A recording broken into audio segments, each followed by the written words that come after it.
Hey good people, welcome to the channel. I'm Musically Malnourished and you're on my journey to go deep and wide in discovering new music and artists. Today we're we're gonna check out or take a look, my voice is feeling a little, at the 2016 album from Frank Ocean called Blonde. Now it's interesting when I was looking around because obviously we did Channel Orange, which I think was 2012. And then the day before releasing Blonde, Frank released a video album. It's like a 45-minute, 46-minute music video of him working in a wood shop.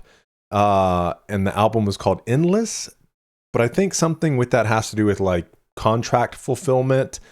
And then Blonde is him doing this all on his own, like independent. Anyways, really interesting. What we'll end up doing is putting the other album, that visual album, out over on Patreon. So that'll be a lot of fun. But that's super crazy to drop that. And then Blonde, like that 4 years, like he was working.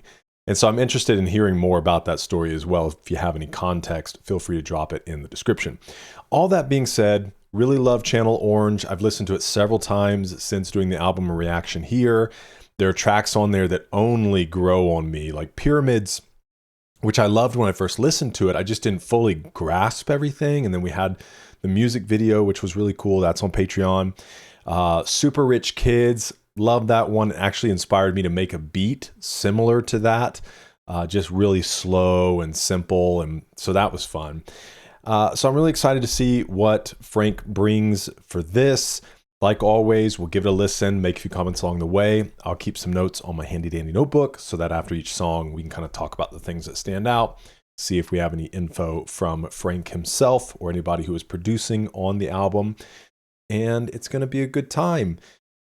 The songs, the timestamps are in the description. So if you want to hop to certain ones, feel free to do that, or you can just hang out with us through the whole thing.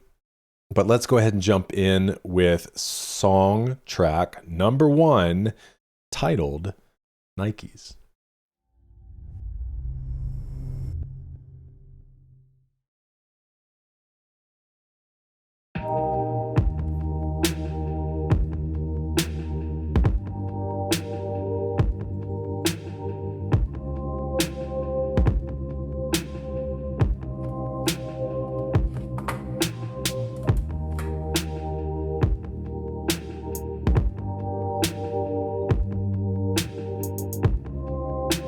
It's an interesting first track title. These bitches want Nike. They looking for a check. Tell them it ain't likely. Said she need a ring like Carmelo. You must be on that white like Othello. All you want is Nikes, but the real ones, just like you, just like me. I don't play, I don't make time, but if you need dick, I got you, and I am from the line. Go up for ASAP. R.I.P. Pimp C, R.I.P. Trayvon, that nigga look just like me. Ooh, fucking bison. Ooh, that my little cousin, he got a little tray. This girl keep the scales, a little mermaid. Wow. Scales with a mermaid. Me and them gel, like twigs with the bangs. Now that's a real mermaid. You know your breath, with it down. Punk Madre, Punk Papa. You don't care for me, but he cares for me. And that's good.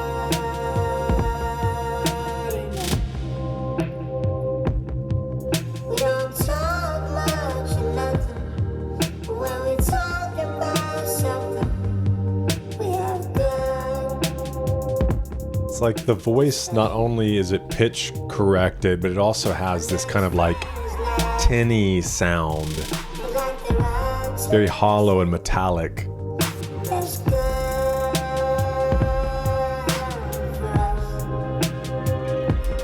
let you guys prophesy. Okay. We'll let you guys prophesy. We gon' see the future first. We'll let you guys prophesy. We gon' see the future first. Living so the last night feels like a past life. Speaking of the don't know what got into people, devil be possessing homies, demons try to body jump. Why you think I'm in this bitch wearing a fucking yarmulke? Acid on me like the rain. Weed crumbles in the glitter. Rain, glitter. We laid out on the sweat floor. Away turf, no astro. Mesmerized how the strobes glow. Look at all the people feet dance. I know that your nigga came with you, but he ain't with you. The only human in is humid in these ball mains. I mean my balls sticking to my jeans. We breathing pheromones, amber rose, sipping pink gold lemonades. Feel it? I may be younger, but I look after you. We're not in love, but I make love to you. When you're not here, I'll save some for you. I'm not him, but I mean something to you. I mean something to you. I mean something to you. You got a room and you'll hear what we do. It's only awkward if you're fucking into. Like the harmonizing with the like auto-tune voice. Oh, cool. I always love when people just do a little extra on the end that they didn't have to do. Because he could have just rode that out or whatever. Add that little beat on.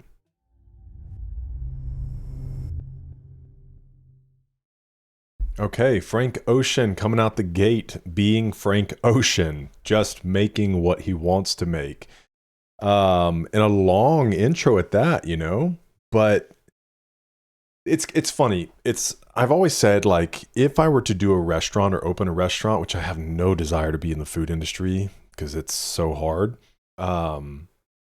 But if I did, the way I would want to do it is I'd want to be one of those places that like does breakfast or does lunch, and people wait in line or show up early, and then when you're out, you're out. You know, like creating something that people look forward to. And I can think of a few places. You know, there's a barbecue place near me that opened at maybe like 11:30, and you needed to be there probably 20 minutes early to stand in line, and they only had a few seats in the restaurant, so most people got it and left. But it was so good that everybody was willing to do that. Every single day people showed up and they sold out of everything they had, and that was that. There were places when I lived in Savannah, Georgia. There was this little place downtown that you literally step up into it, and there's maybe this much space between you and the counter, and then you order over the counter. They make it all. You go down to the end and you walk back out the other door. There's no seating. They have a little outside space. But those kind of places, like the food's so good, so desirable, almost like a destination type of place that people search out. Anyways, all that being said, I think that's kind of Frank Ocean, you know, it being so many years between his albums. But if you rock with what he does and really find it interesting, which I did with Channel Orange, you don't really care. You're like, yeah, it's a couple years, but when he comes out with something, I'm there for it. And he does just really unique stuff. So it'll be cool to see where he goes within all of this. This says Nikes is a critique of the trappings of materialistic hedonism with references to Nike shoes, shiny gold, glitter, fantasies, pleasure. The music video features two competing voices absent from the album version, adding a sense of tension and conflict to the otherwise dreamy music. So we'll have to get that up on Patreon. The magazine version, released on the CD accompanying Boys Don't Cry, features a third verse from Japanese rapper KOHH. That's crazy. He's got another version out there, which I saw that he was distributing magazines that had the CD within them. I looked on eBay. I still haven't ruled out buying one. I'm thinking about it. The magazine and the CD. The song was the lead single from Frank Ocean's third studio album, Blonde. It was released with the album on August 20th, 2016, a day after Ocean debuted his visual album, Endless. The video version of the song is highly stylized and features race cars, nudity, immolation, partying, and the devil. Immolation is like lighting yourself on fire, right? Or getting lit on fire. The song was first teased by Chance the Rapper, who was rumored to be collaborating on the album. In July 2015, he tweeted, "These want Nike, but the real ones."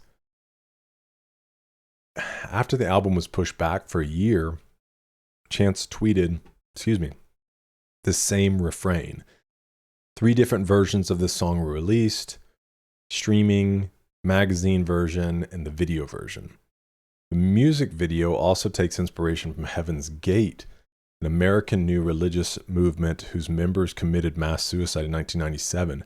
Their bodies were found dressed in identical outfits with Nike Decade sneakers, a scene which Ocean recreates in the video. Crazy. After Nike's premiere on Apple Music, Ocean posted the lyrics to his Tumblr.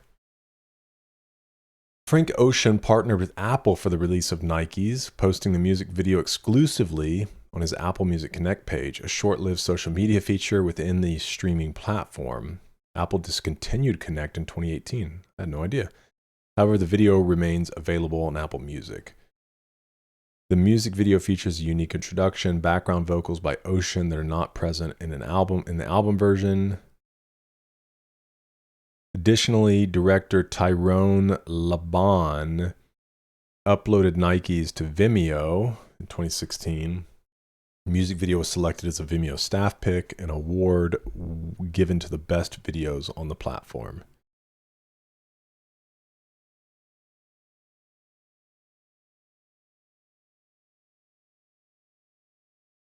Okay.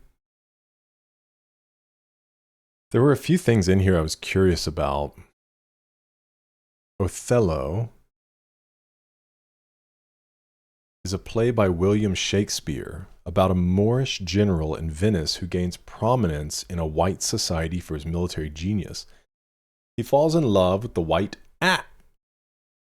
Desdemona, the daughter of a Venetian senator. The image of Othello, literally on Desdemona, is used by Othello's enemy Lago to enrage her father. "Lago, I am one, sir, that comes to tell you your daughter and the Moor are now making the beast with 2 backs." Othello ends up killing Desdemona over false accusations of infidelity.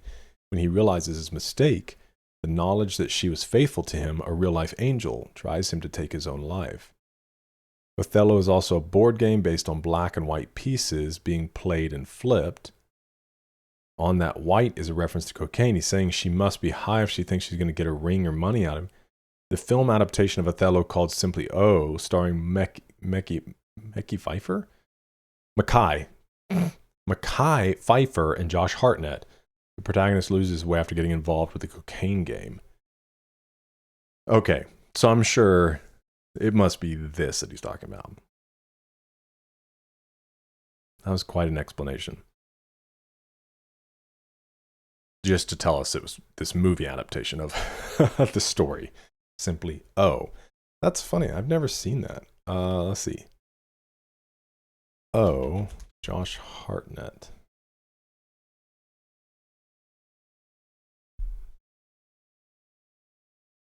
I used to love that movie, The Faculty. Wasn't Josh Hartnett kind of a druggie in that movie? He ends up like being the one that helps everybody. I used to think he was so cool in this movie. Yep, there he is. It's like cowlick thing going on, man. Josh Hartnett. Okay. What do you say? Yam from the line? Does that have to do with like shooting? I yam from the line.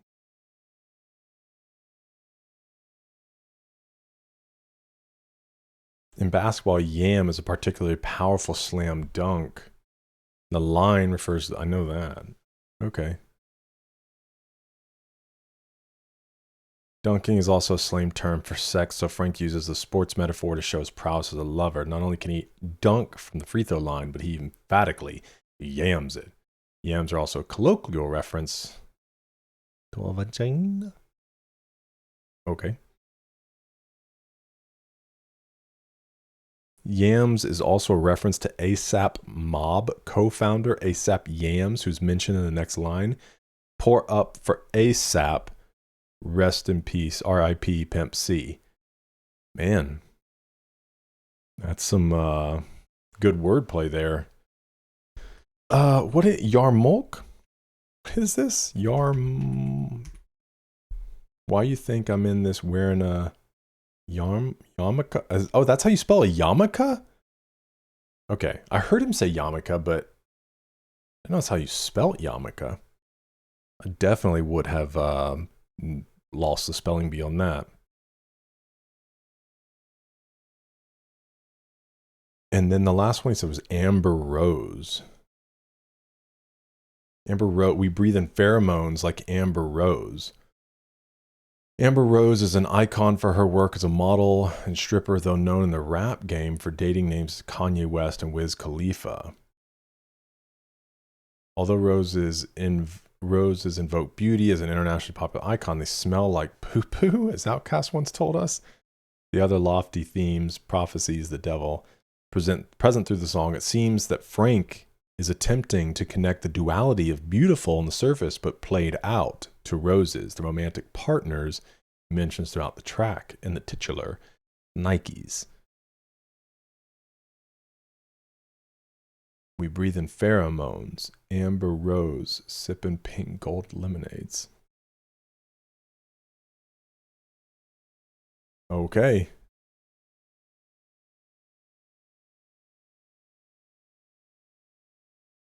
Let's check out track number 2, titled Ivy.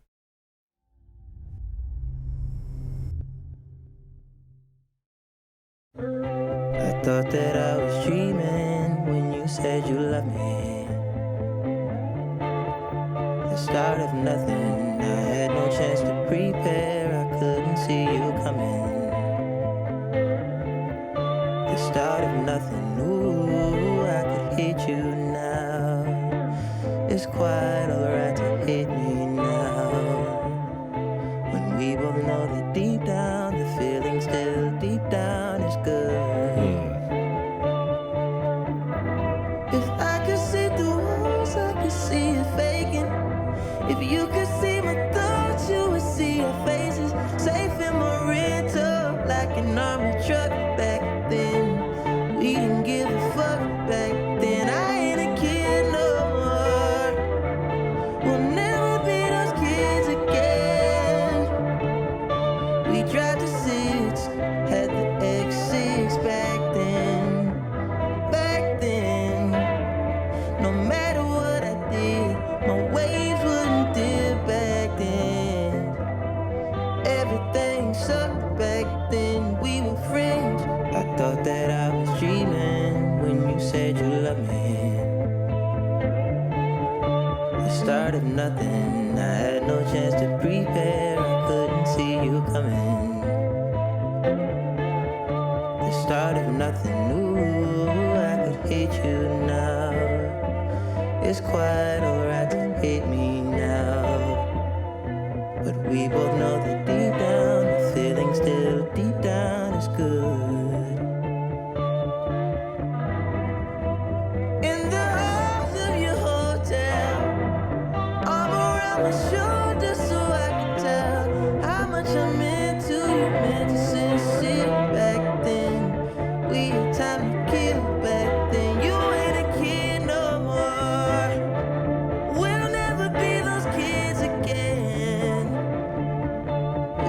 same. I breathe through the cold. Don't you remember? I broke your heart last week. You'll probably feel better by the weekend. Still remember, had you going crazy, screaming my name. The feeling deep down is good. I thought that I was dreaming when you said you loved me. The start of nothing, had no chance to prepare, couldn't see you coming. And we started from nothing. Ooh, I couldn't you now. It's alright to hate me now. We both know that deep down the feeling still deep down is good. All the things I didn't mean to say, I didn't mean to do. There were things you didn't need to say. His delivery on this is really incredible. It's a drumless track.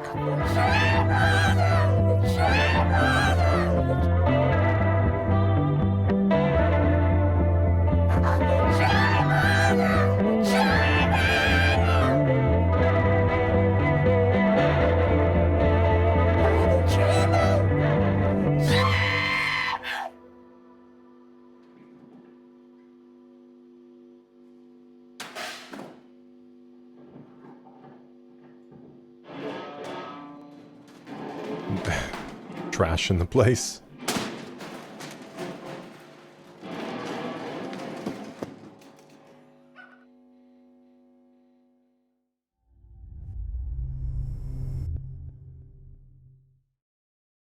Man. Yeah, so obviously he's really carrying that with his voice, his vocal ability. But also, I guess what I meant in his delivery is like, yes, each time it gets real intense, real soft, real smooth, which is just cool, you know? Kind of him doing all of these different things vocally within it. It is a drumless track. It's really carried along by, I don't know if it's a bass guitar, so help clear that up for me. It almost sounds like a traditional guitar, just obviously played more like bass type lines. And then you have other guitar in there as well. But it's such a simple track, which to me, you know, as from a production standpoint is so interesting. Because I know obviously drumless tracks exist. There's plenty of them. But to try and make something, you know, like this that sounds, can be carried along like this without any drums is really interesting. All right, let's go take a look.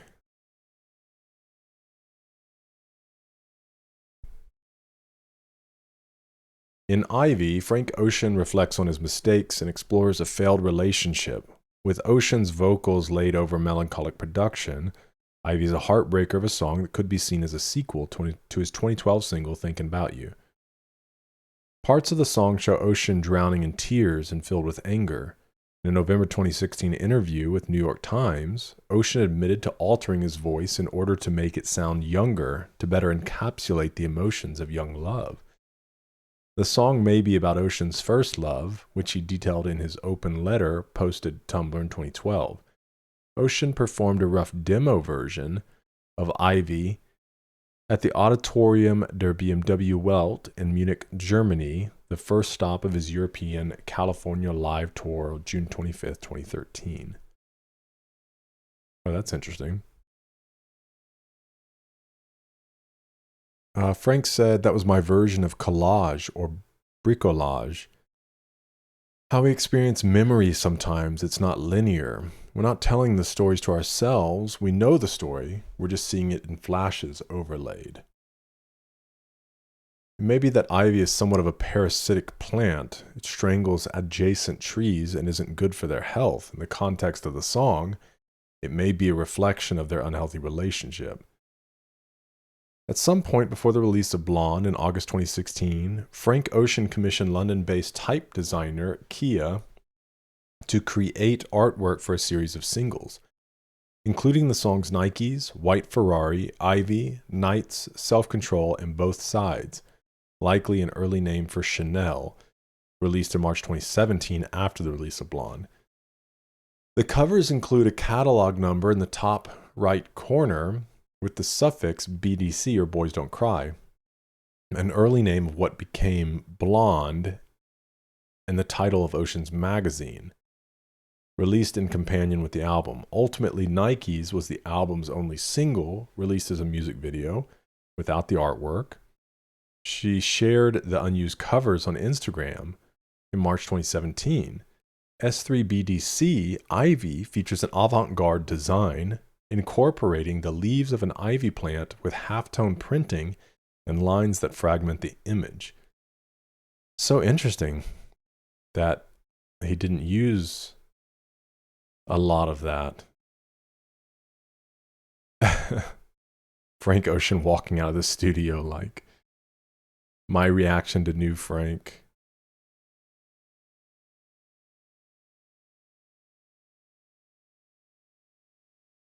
Somebody said here, perhaps the lack of the female suffix E on the album cover, Blonde, the fact that it is labeled as Blonde is a reference to Frank's bisexuality. On the cover, the male form is used. On the listing, the female form is used.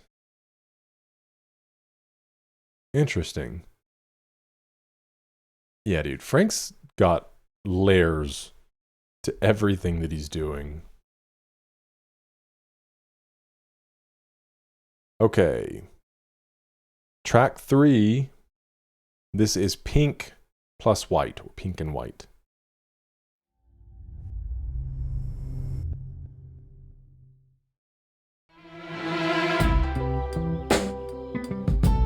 Yeah.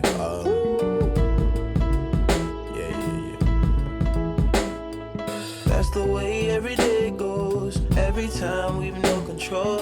If the sky is pink and white, if the ground is black and yellow, it's the same way you showed me. Nod my head, don't close my eyes. Halfway on a slow move. It's the same way you showed me. If you could fly, then you'd feel south. Up north's getting cold soon. The way it is, we're on land, so I'm someone to hold true.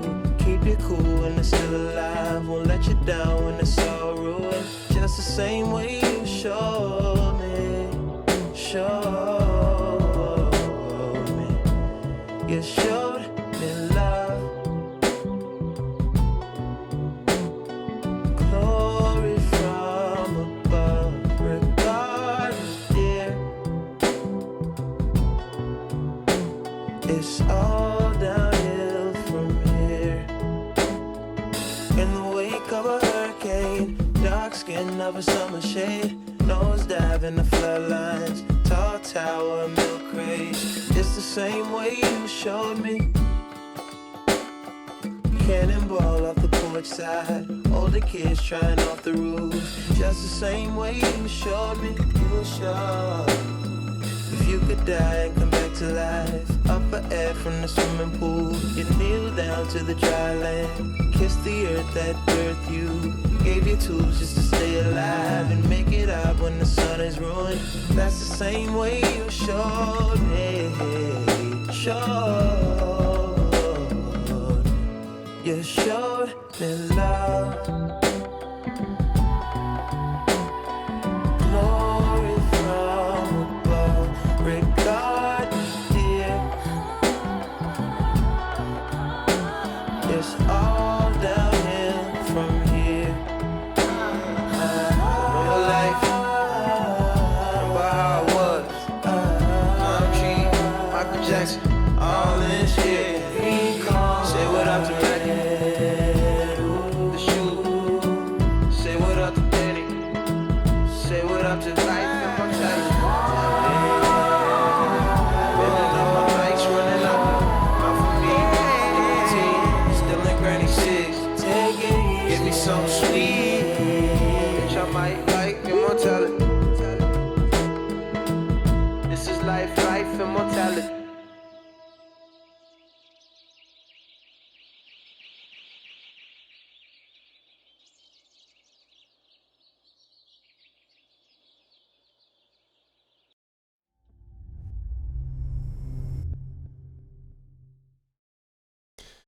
Okay, man. Not that it wasn't this way with some songs on Channel Orange, but the writing's been pretty cryptic so far, I feel like. Okay, Pink and White. When I see Pink, I immediately start thinking toward, wasn't it Sierra Leone? All right, produced by Pharrell Williams, featuring backing vocals from Beyonce, Pink and White details Frank Ocean's memories of his youth and someone close to him who passed away. He remembers this person by recalling the lessons they taught him. Yeah, I was curious because you had that line in there about coming back to life from the bottom of a pool.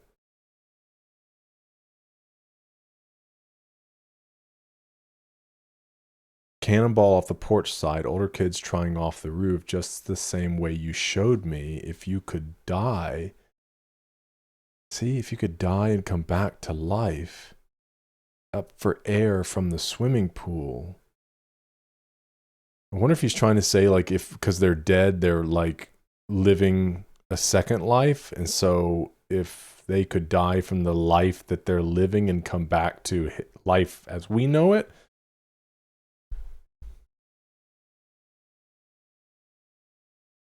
Let's see. The theme of mortality. He sings about a hurricane destroying everything in its path. The hurricane likely references Hurricane Katrina, which hit Louisiana while Ocean was a student at the University of New Orleans, forced him to relocate to Houston, Texas. It's possible this person died during Katrina. As sung in the song's opening lines, the track's title references a sunset drive with Ocean and his old friend, which I'm imagining is the pink and white. Okay, he describes the sky as pink and white. When he reminisces about this moment, interestingly, Ocean used those colors in the title of 2 tracks on his 2012 album Channel Orange, White and Pink Matter. Ocean uses a simple syllabic structure in this verse to keep the back and forth assonance of wordplay working and keep his lines short and understood with a lot of meaning behind each word he uses. He's describing a situation, an experience he once had while using as few words as possible to maintain the mood of the song itself. Before the release on Channel Orange, Ocean was credited as a writer on Beyonce's I Miss You. Queen Bee and Ocean have also collaborated on Beyonce's track Superpower. Pharrell seemingly confirmed producing the song with an Instagram post. Pharrell provided production. This was an Instagram post.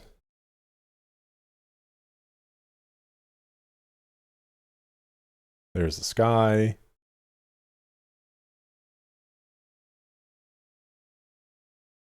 Some of Frank and Beyonce collaborating.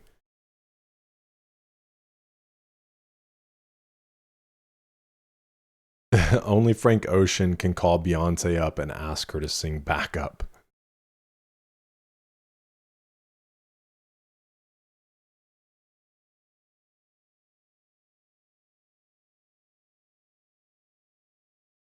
They got Beyonce doing backing vocals. That's so funny, man. I don't even really remember hearing them, though. Maybe my brain was just focused on something different, which is what happens, right, when you do multiple listen throughs. Because I've only through listening through Channel Orange more and more times, there are so many things that I pick up on.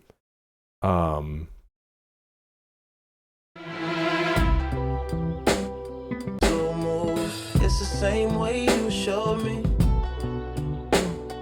If you could fly cool and it's still alive, way you showed me, I'm above, regardless, dear. In the wake of a hurricane, dark skin of a summer shade me. Way you showed me, you showed. If you could die and come back to life, where? Just to stay alive and make it up when the sun is ruined. That's the same way you showed me. You showed me love. That? Glory from above, regardless. Okay. It's all downhill from here. Real life, remember how it was. I'm G, Michael Jackson, all this shit. Say what up to Maggie. Filling up my bikes, running up. Not for me, 18, still in Granny 6. Give me some sweet life and mortality. Wow. Yeah, I mean, I wouldn't have recognized it as Beyonce, but then again, I am musically malnourished. That's pretty crazy because she's not even like in the credits. I mean, she could be at the very end. Let's see. No, it's Bro and Pharrell Williams. So she's not listed on it. That does remind me though. There were a few names when he was, what was he talking about with Michael Jackson? Is he just talking about people that are gone? Remember life, remember how it was. Climb trees, Michael Jackson, all ends here? Living with Michael Jackson in, so 2003 ITV documentary. He shows journalist Martin Bashir his favorite tree to climb, tells the reporter he climbs it often. He calls the tree his giving tree, which is Shel Osborne, right? Shel Silverstein, sorry. And explains to Bashir he wrote songs such as Heal the World, Will You Be There, Black or White in Childhood in the tree. That's awesome. I mean, I love a good climbing tree. I'm not too old for a tree. Okay, climb trees, Michael Jackson, all ends here. Okay, so he's talking about the end of his childhood. Say What Up to Matthew to Shub. Frank Ocean references his childhood friends, portrayed them in his 6-part screenplay, Godspeed, on pages 50 to 55 of Boys Don't Cry magazine, released in companion with his studio album Blonde. The story follows Steely, a charismatic and well-liked but emotionally guarded boy based on Ocean himself. Alongside his friends, Ocean described the play as basically a reimagined part of my boyhood. Part 1, the screenplay introduces the characters and describes their relationship to Steely. Here's what I'm finding interesting is like, there's all these different mediums that really, to get a full picture of this album, you've got video, you've got written, there's art, there's multiple versions of songs. There's just a lot of interesting things going on.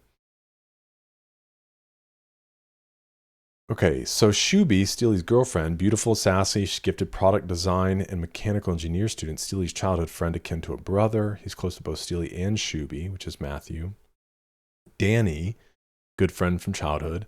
Part 1 of the screenplay also includes a reference to Pink and White when the character Shuby mouths the words of the song. Yeah, I might have to get this document. The magazine. Just as kind of like memorabilia to an extent. So yeah, Say What Up to Matthew, to Shub, Danny. Say What Up to Life, Immortality. Bending Up My Nikes, running out the melpamine, nicotine. The melpamine projects are located in New Orleans. Frank lived in NOLA until Hurricane Katrina hit in 2005. Bending Up My Nikes refers to the toe crease you get. Wear the shoes regularly. Interestingly, melpamine was also originally the Greek muse of singing, eventually becoming the muse of tragedy, while Nike was the Greek goddess of strength, speed, and victory, making a double meaning to bending the same way wings bend when the goddess is flying. Once again, this shows a duality of life and victory with death and tragedy, and also references the first song of the album, Nikes.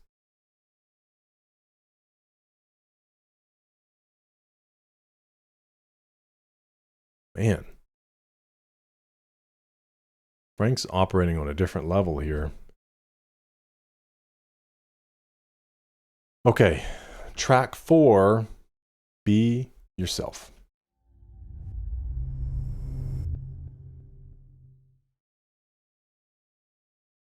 Many college students have gone to college and gotten hooked on drugs, marijuana, and alcohol. Listen, Stop trying to be somebody else. Don't try to be someone else. Be yourself and know that that's good enough. Don't try to be someone else. Don't try to be like someone else. Don't try to act like someone else. Be yourself. Is this just going to be a voicemail or broadcast or whatever it is? On your own decisions, on your own beliefs. You understand the things that I've taught you. Sounds like a Not mama. to drink alcohol, not to use drugs. Don't use that cocaine or marijuana because that stuff is highly addictive.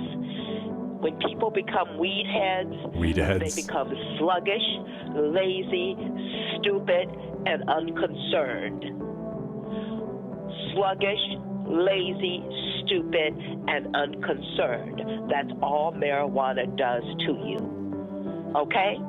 This is Mom, unless you're taking it under doctor's control. It sounds like a real voicemail. Do not smoke marijuana. Do not consume alcohol. Do not get in the car with someone who is inebriated. This is Mom. Call me. Bye. We'll check it out. Let it roll. I'm dirty dancing by myself, gone off tabs of that acid. Form me a circle, watch my Jagger. Might lose my jacket and hit a solo one time. We too loud in public, them police turned down a function. Now we outside and the time is perfect. Forgot to tell you, gotta tell you how much I vibe with you. And we don't gotta be solo. Now stay away from highways, my eyes like them red lights. Right now I prefer yellow, red bone, so mellow, fuck around, be cutting you. Think we were better off solo. I got that act right in a windy city that night. No trees to blow through, but blow me, and I owe you 2 grams from the sunrise. Smoking good, rolling solo. Solo. Solo. Solo. Solo. Solo. Solo. Solo. Solo. It's hell on earth and the city's on fire. In hell, there's heaven. There's a bull and a matador dueling in the sky. In hell, there's heaven. Such an interesting line. Inhale in hell.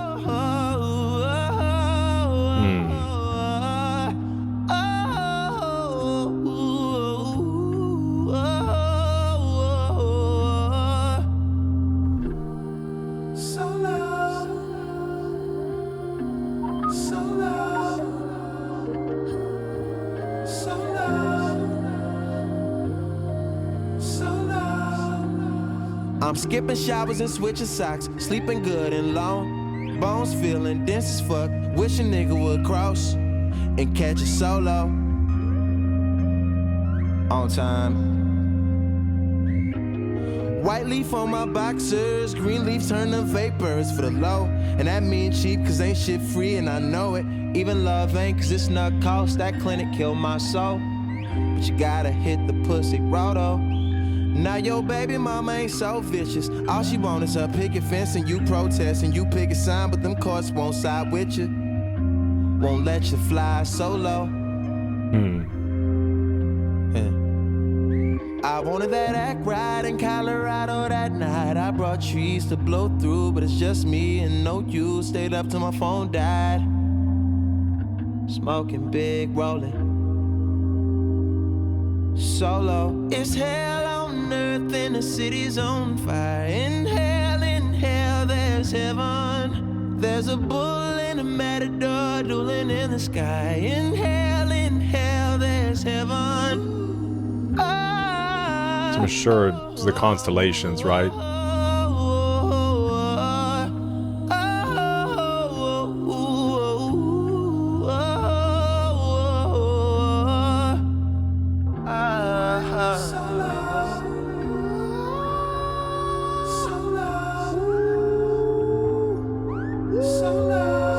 By myself.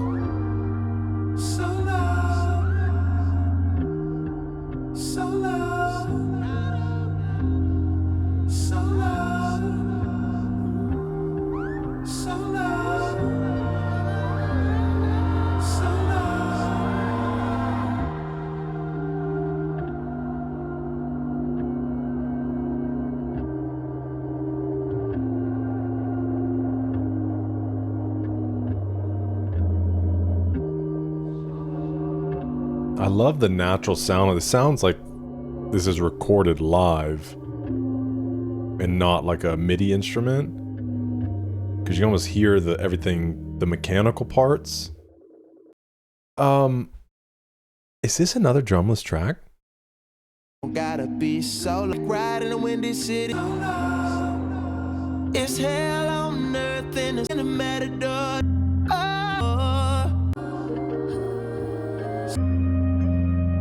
On time. Now Yeah. I wanted that my phone died. Wow.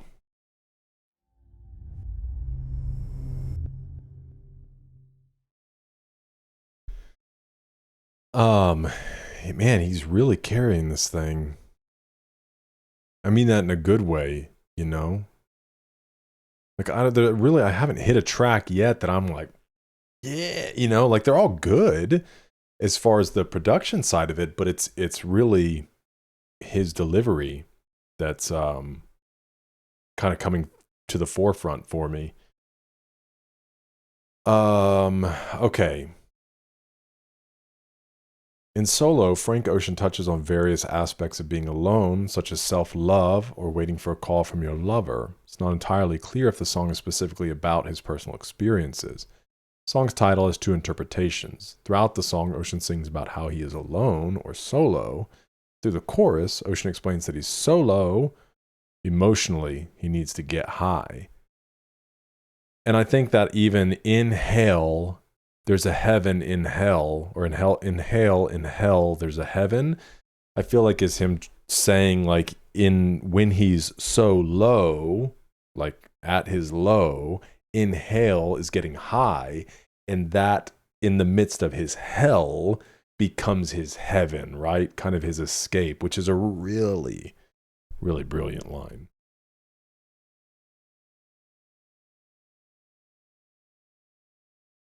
Solo, one of the prime cuts off Frank Ocean's sophomore album Blonde, talks about loneliness in different angles. They cope alone as they cope with their situation in life in an almost ironic fashion. The song title means two things: solos in alone, and solo, pertaining to the emotionally depressing moments in an individual's virtually loveless, lonely life. Dang. Atmospheric production matches Ocean's top-tier vocals, and it makes for contemplative listening in the middle of the night, yet another mark of the avant-garde R&B artist's one-of-a-kind greatness. Said much more eloquently than I could. According to the official credits, it's James Blake playing the organ.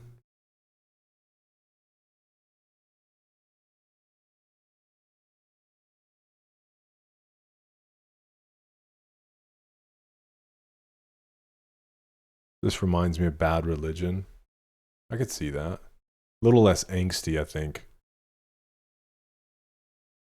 A Chance's verse on this would be dope.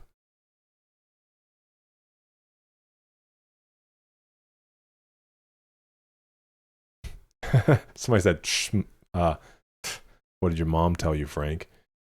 Yeah, let's go back and look at this real quick.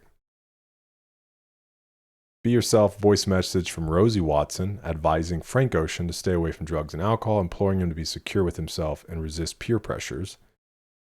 Rosie Watson is the mother of one of Ocean's childhood friends, known as Auntie Rose to Ocean. Watson is not Ocean's mom, that's Katanya Bro, but she has served as a motherly figure in the lives of her son's friends. Watson likely left this voicemail at Jonathan, who later shared it with Ocean. After the release of Blonde in August 2016, many fans assumed the voicemail was left by Ocean's mom due to the closing line, "This is Mom, call me, bye."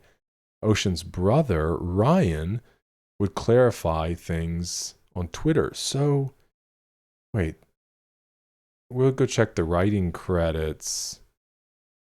Wasn't there a bro in the writing credits? That's not our mom, Ryan said. I absolutely love the voicemail track where Frank Ocean's mother fries all of you shameful drug and alcohol users. Be Yourself is similar to the track Not Just Money, where Auntie Rose gives Ocean some similarly stern advice about the importance and value of money. Oh, yeah.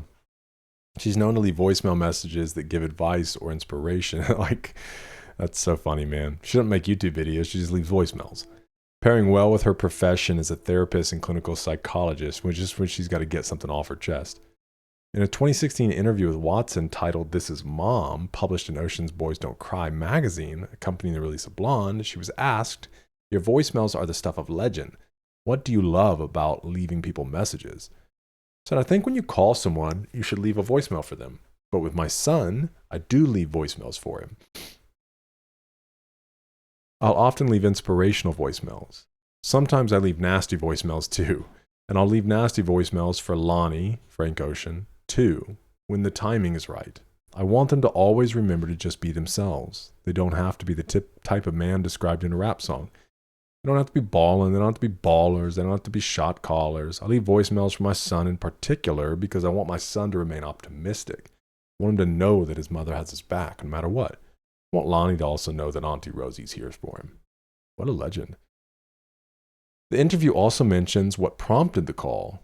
She intended to warn Frank Ocean or her son Jonathan of the flesh-eating bacteria roaming rampant on college campuses, more than likely referring to meningococcus, Neisseria meningitis. While not a flesh-eating bacteria, this can cause meningitis. Inflammation of the protective membranes around the brain and spinal cord that, in several cases, lead to the life-threatening destruction of nerve cells.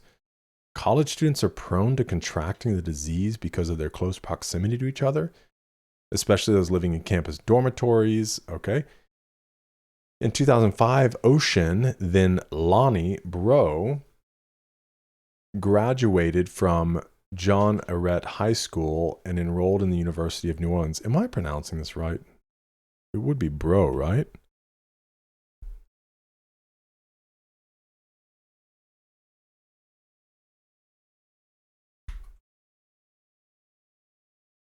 The name is pronounced Bro. Okay, I thought so. Just want to make sure. Making it sound identical to the word bro or the name Beau. French origin surname, often found in Louisiana Cajun culture where the final X is not pronounced. Well, there you go.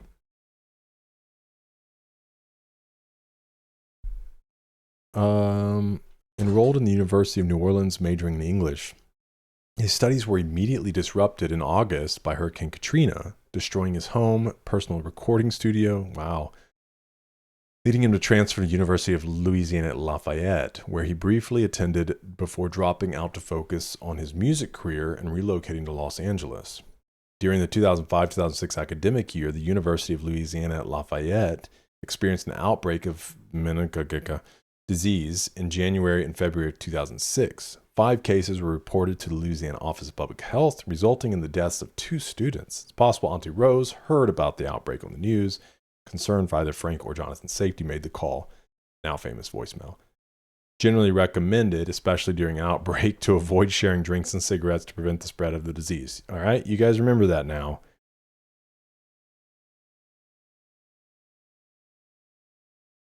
All right, this is most of the stuff we just kind of read through.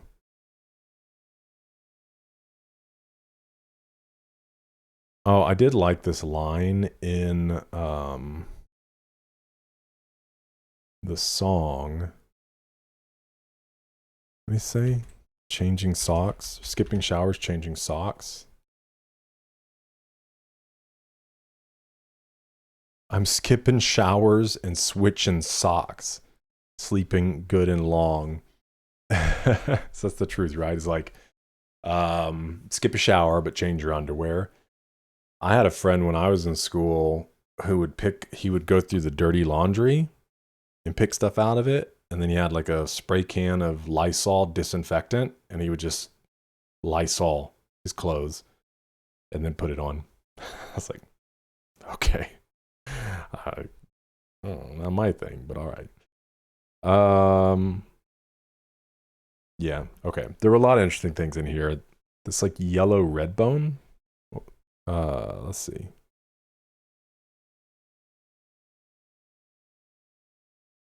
Right now, I prefer, my eyes like them red lights. Right now, I prefer yellow, red bone, so mellow. Yellow and red bone are slang for a light-skinned black person and cutting means sex.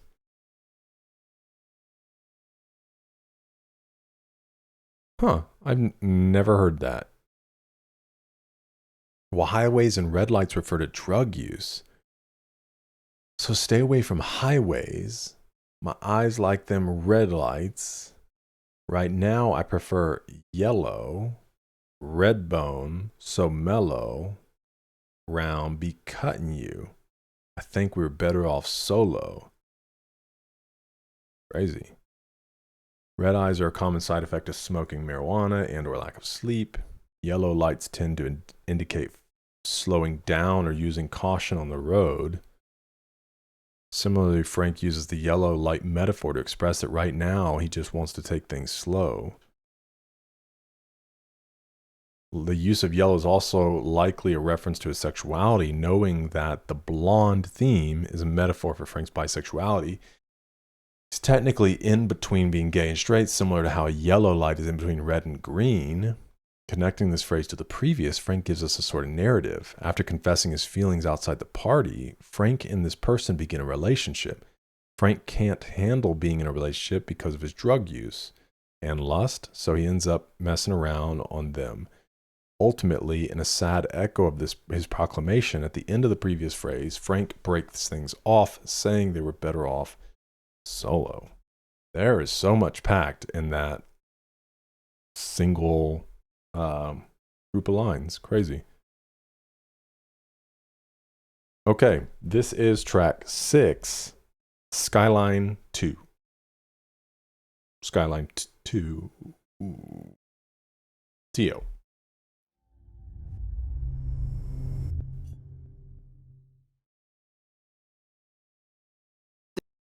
This is joy, this is summer.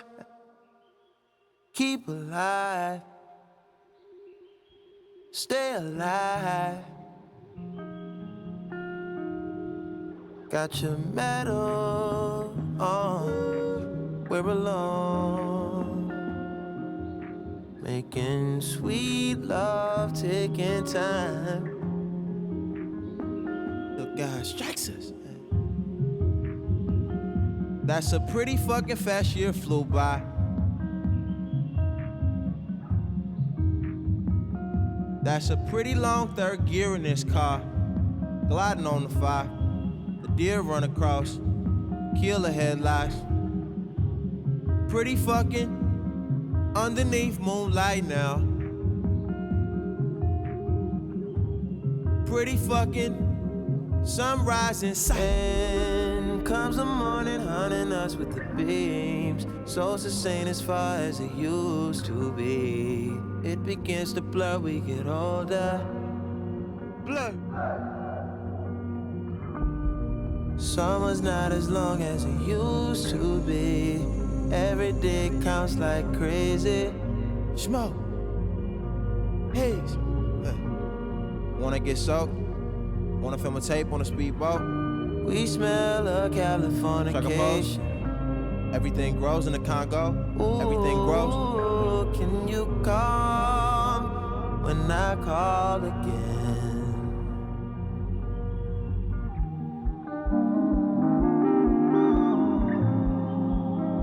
Oh, I love that.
side convo. Okay.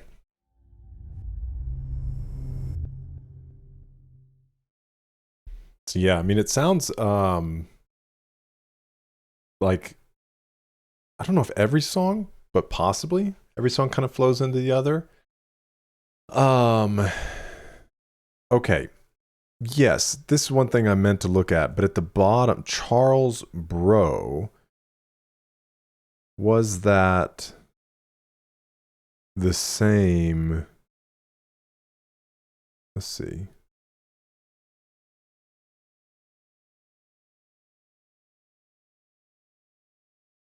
That was all mentioned here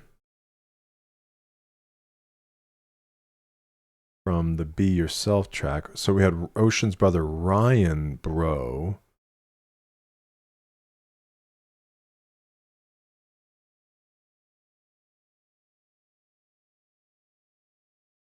But what was his actual Frank Ocean, then Lonnie Bro. So is Charles Bro just not related?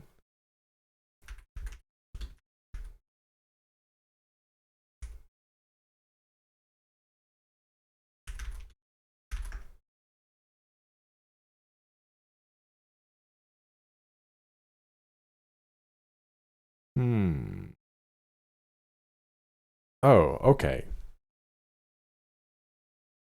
Why does Frank use the name Sebro in writing credits and Frank Ocean while producing? I was just going through the Blonde writing and production credits when I noticed that Frank's writing credits on the tracks are put down as Bro, whereas his production credits are put down as Frank Ocean. Writing credits are usually your actual legal name. If you listen to Jay-Z and look at his writing credits, it will say Sean Carter. But Frank legally changed his name. I was thinking that maybe this was it, but when I rechecked the Wikipedia, it says the name change didn't go through since he had way too many speeding violations and was blocked from legally changing it. My mistake. It's legally changed in 2015, so the mystery continues. Okay. All right, well, at least we know that's who it's talking about. All right, let's go see what's going on here. Skyline To expels random thoughts that Frank Ocean is having, from sex to drugs, acts as a sort of interlude that slightly alters the mood, transitioning between solo and self-control.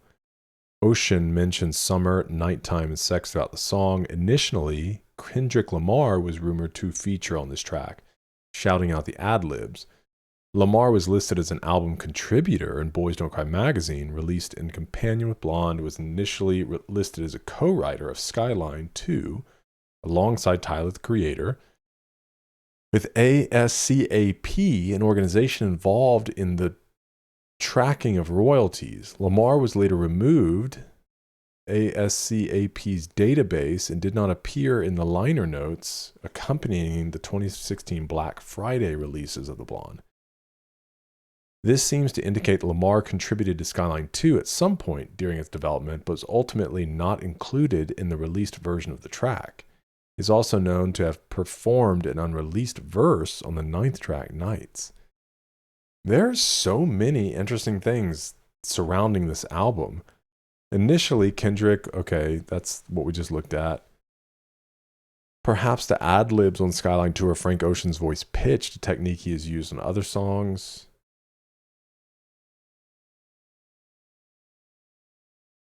Excuse me.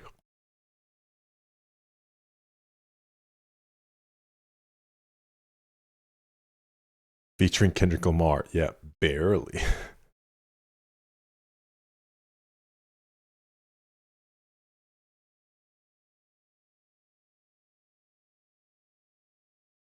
Now, it didn't show him on...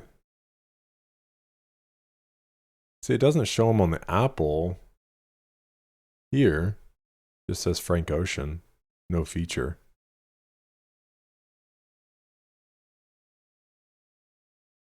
Now you have Kendrick here, Kendrick Duckworth.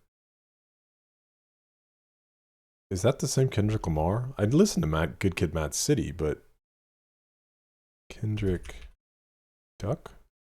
Yeah, okay. Duckworth is Kendrick's last name. Kendrick Lamar Duckworth.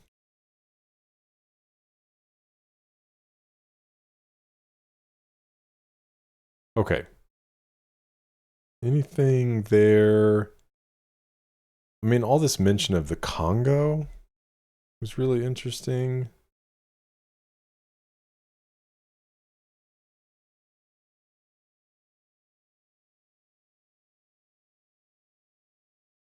Everything grows in the Congo. Oh, the Democratic Republic of Congo is one of Africa's biggest producers of cannabis. As a result, significant trafficking occurs. Congo may symbolize Frank's heart and vulnerability. When he meets someone new, he begins to become attached quickly, can't separate his rationality from emotions, holding him back from growing individually.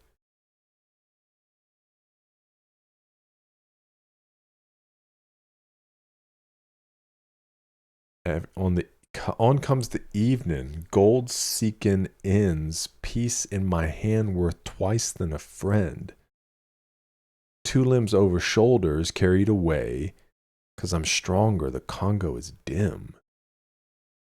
Frank plays with words here, creating a new but related image with each line. On comes the evening refers very obviously to the sunset. Gold seeking ends plays off this sunset imagery. The golden light of the sunset signals the end of the day, but it also evokes the nothing gold can stay mentality that perfuses the majority of blonde. Gold also flows into the next line of peace in my hands, creating gold piece, a valuable watch or piece of jewelry that is worth more than the gold-seeking friends who are hustling and possibly coveting his success. The line also references the classic saying, a bird in the hand is worth two in the bush, which means it's better to stick with what you have than to risk for the unknown. On comes the evening, gold seeking ends, peace in my hand worth twice than a friend. The piece in Frank's hand may be a joint he's holding, which is helping him to reach his inner peace. This piece brought by the high is worth the same as a gold piece and is worth more than a friend. The final line about limbs over shoulders brings the verse back around to earlier subjects of the song, lovemaking. With the knees of his lover hooked over his shoulders, it could also refer to his partner's arms in an embrace. The piece could then also refer to the lover, whose physical brand of comfort is worth twice what a mere friend might offer with their words and support. These lines in the final verse show what Frank is really reaching for throughout this smoky, sex-drenched song is the inner peace that these activities bring, also with the rush of dopamine. On comes the evening, gold seeking ends, peace in my hand, worth twice than a friend, two limbs over shoulder, carried away, 'cause I'm stronger, the Congo is dim. Man. All right. Let's move on to track 7, Self-Control.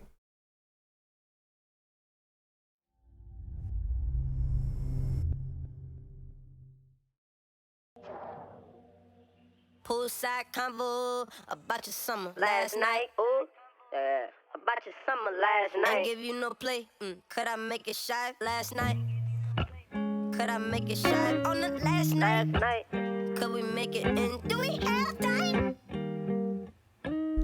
I'll be the boyfriend in your wet dreams tonight.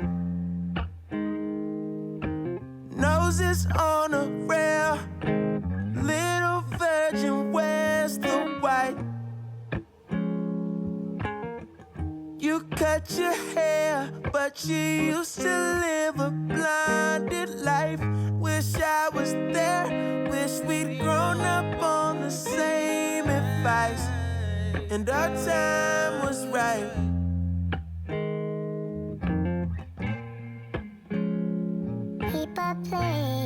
for me, for me. I'll sleep between y'all, it's nothing. It's nothing, it's nothing. Keep a place for me.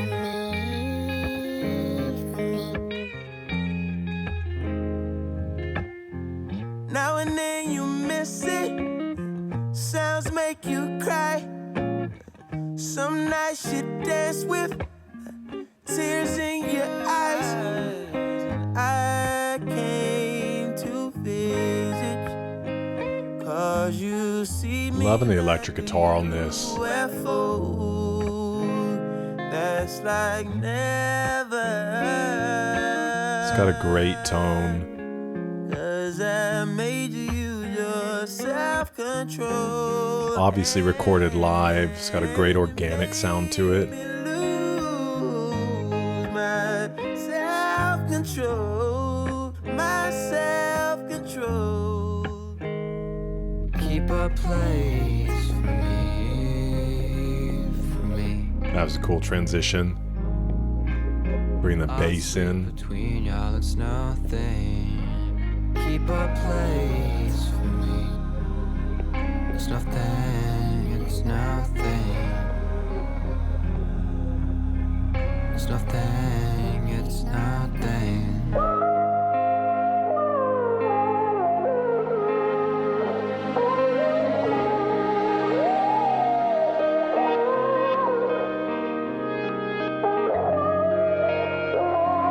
It's like somebody's voice emulating the guitar. Be cool if they kind of played like together.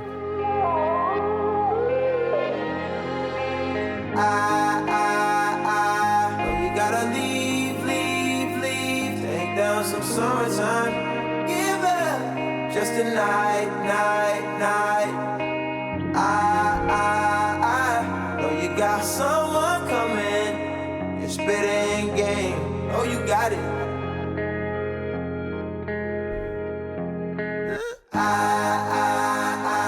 Oh, you gotta leave. Take down some summertime. Give up just a night. Oh, you got someone coming. Spitting game. Oh, you got it. Yeah. Oh, you gotta leave. Take down some summertime. Give up just a night. Oh, you got someone coming. Spitting game. Oh, you got it.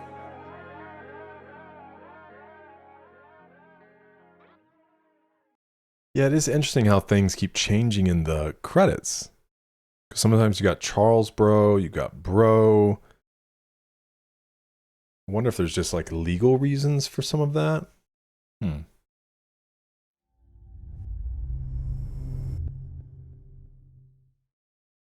All right, this is a standout track for me so far within this album. I really loved the guitar work going on in there, kind of the rhythm, and then the lead guitar, and then what I feel like they were doing was emulating a guitar with a voice and effects on the voice, which I think would be really cool if they would have harmonized the voice like that with the guitar. I think would have been really interesting.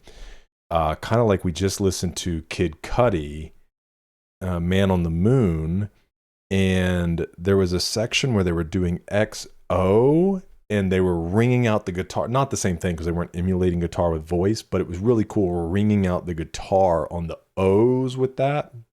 That I think if they layered those together would have been really, really interesting. Okay. Self-Control is a slow ballad that features Frank Ocean describing a relationship that's slowly falling apart. Throughout the song, Ocean hints that their relationship fell apart because the other person was too immature. The song's theme of self-control creates a tragic contrast to the control that Ocean is unable to exert over his situation, illustrating a tension between self and external control. The introduction features a high-pitched vocal effect that Ocean uses throughout Blonde. The squeaky voice suggests Ocean is reminiscing about events in his youth.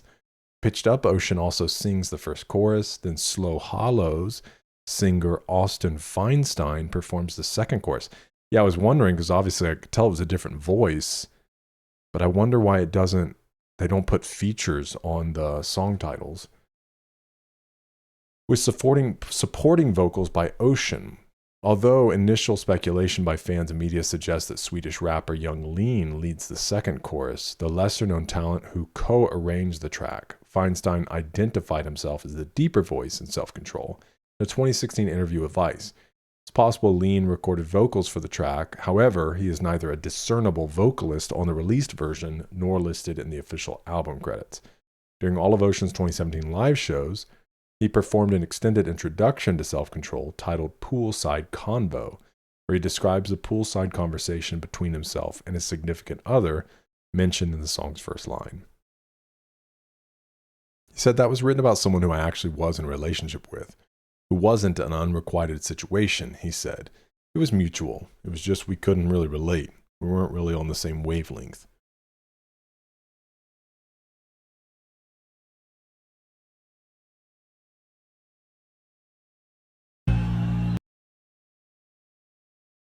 Okay. We'll see if I get that up on Patreon.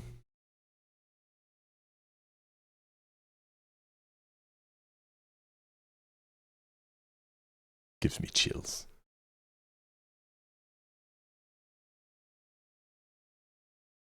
Frank, bro, you're gonna make me bisexual if you keep making music like this? You may already be.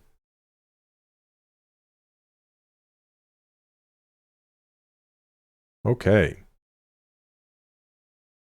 Track 8. Good Guy.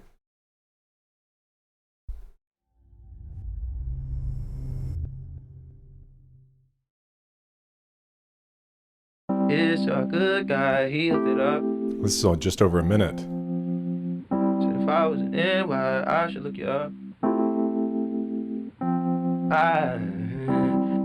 First time I ever saw you.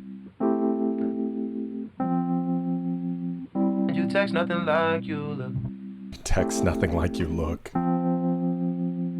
It's to the gay bar you took me to. Is when I realized you talk so much more than I do. It's highlights when I was convinced. Maybe much more than some nice shit.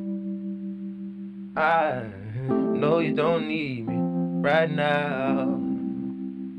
And to you, it's just a late night out. It's just nigga, all the bitches in the neighborhood. Fuck this nigga. You talking? I used to fuck with all of them. Yeah, I ain't got bitches no more. But now I don't care about bitches like that, my nigga. That shit, Jasmine fucking wrecked my heart. I don't even know how to feel about bitches. Okay, we're going to let this play, but that is really interesting, right? Him to talk about, it almost like feels like it throws back, you know, and he's talking real raw, like with this guy, the guy friends, you know, obviously calling girls the B word, just being like real flippant about them and real hard, when we just went through a song of him obviously talking about a relationship with a man. And so it's really interesting how he did that, and it cut off with him being like, I don't even know how I feel about him anymore. All right, let's just let this play. We might go take a look back at the other one after this, but this is Nights. Round your city, round the clock. Everybody needs you. No, you can't make everybody equal. Although you got buku family, you don't even got nobody being honest with you. Breathe till I evaporated. My whole body see-through, transportation handmade. And I know it better than most people. I don't trust them anyways.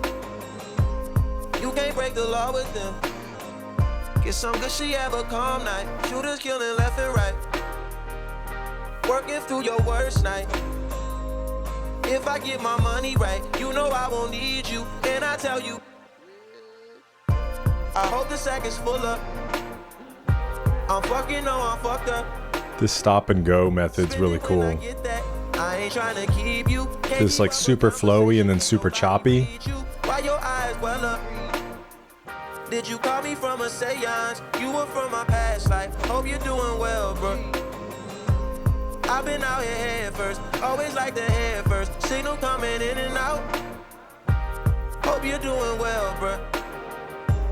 Everybody needs you. Everybody needs you. Ooh, 90-90. This feel like a quaalude. No sleep in my body. Hey. No, the production on this is so good. New beginnings. New beginnings. Wake up high, the sun's going down. Time to start your day, bro. Can't keep being late on. You know you need the money if you gon' survive. Every night, shit, every day, shit. Dropping baby off at home before my night, shit.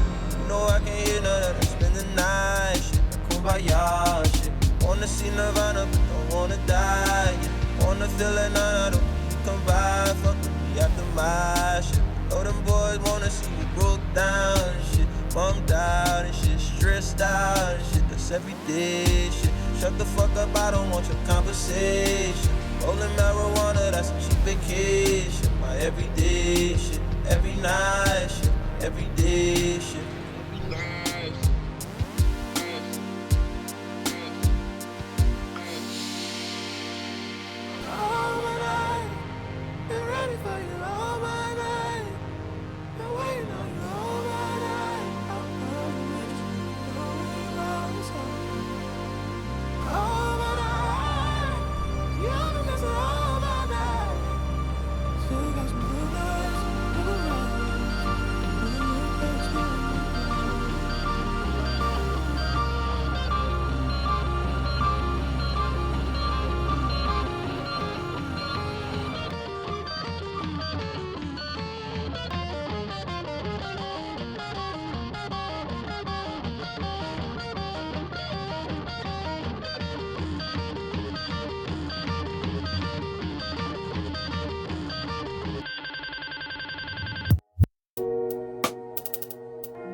Every night fucks every day up.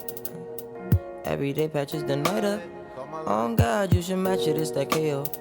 No white lighters till I fuck my 28th up. 1998, my family had the Acura. Oh, the legend. Kept at least 6 discs and a changer. Back when Boswell and Percy had it active. Couple bishops in the city building mansions. Oh, the Reverend. Preaching self-made millionaire status. When we could only eat at Shoney's on occasion. After Trina hit, I had to transfer campus. Your apartment I didn't use since where I waited. Staying with you when I didn't have an address. Fucking on you when I didn't own a mattress. Working on a way to make it out of Texas. Every night. Dropping baby off at home before my night shit. Yeah. You know I can't hear none of that. Spend the night shit. My gosh shit. Wanna see Nirvana, don't wanna die, yeah. Wanna feel it, none of the cool you come by. Fuck with me after my shit. You know them boys wanna see me broke down. See me bumped out, stressed out, that's every day shit. Shut the fuck up, I don't want your conversation. Rolling marijuana, that's a cheap vacation. Every day shit, every night shit, every day shit. And using this to really tie in. Every day shit, every day shit, every night shit.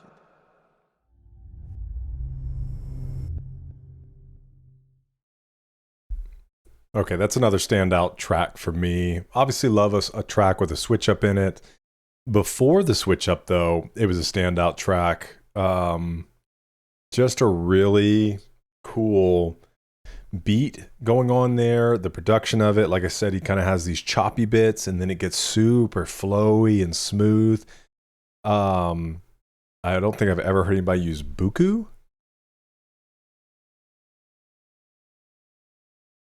First, let's hop over and check out Good Guy.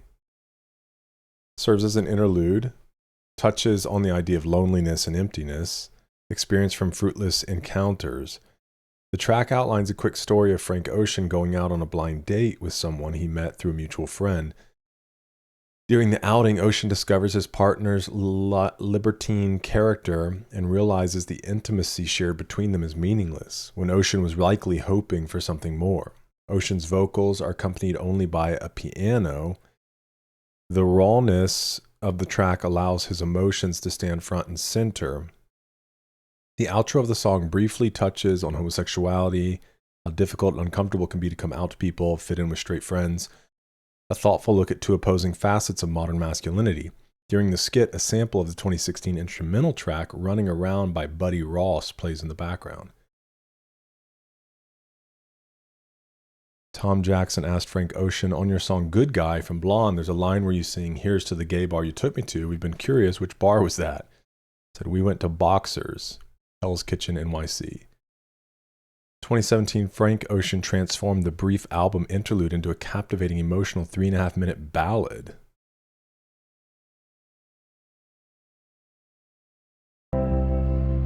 Somebody's just having to film their TV. What is this from?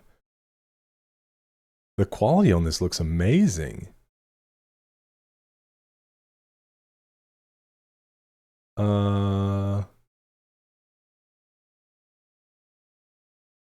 Do we have a full recording of this? Good Guy Live, Acapella, Panorama NYC?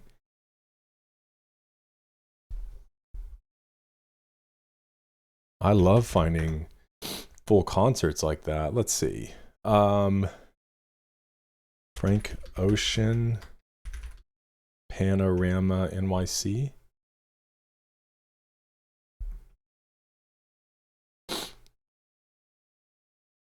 These fan cams.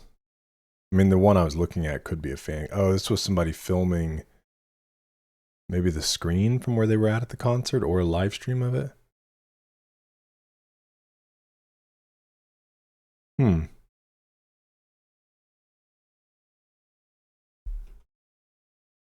have to look into that. Okay.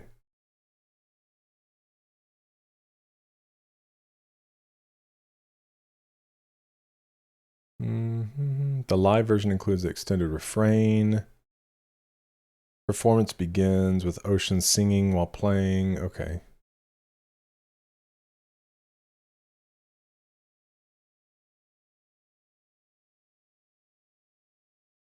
Let's hop over to Nights. Nights tells the story of Frank Ocean's previous relationship, detailing the highs and lows they both faced while dating. It also touches upon the events Ocean faced while living in Houston, Texas, after relocating from New Orleans, Louisiana due to Hurricane Katrina. The song's title is taken from the hook, in which Ocean raps about living a life connected by rough nights. The song structure is divided into two main sections. The first part is rap heavy, with pitched up guitar riffs providing the melody. In the second section, the music turns somber and slow. The beat switch between both sections also splits the album into two halves, occurring at the 30-minute mark of the 60-minute record, furthering the idea of duality established throughout the project.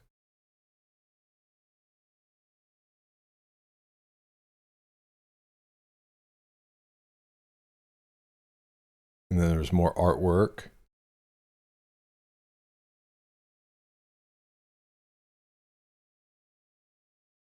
I just know my boy Harambe is up there bumping to that fire beat change. When Frank drops that beat change, it's too fire for you to understand. Rolling marijuana, that's a cheap vacation.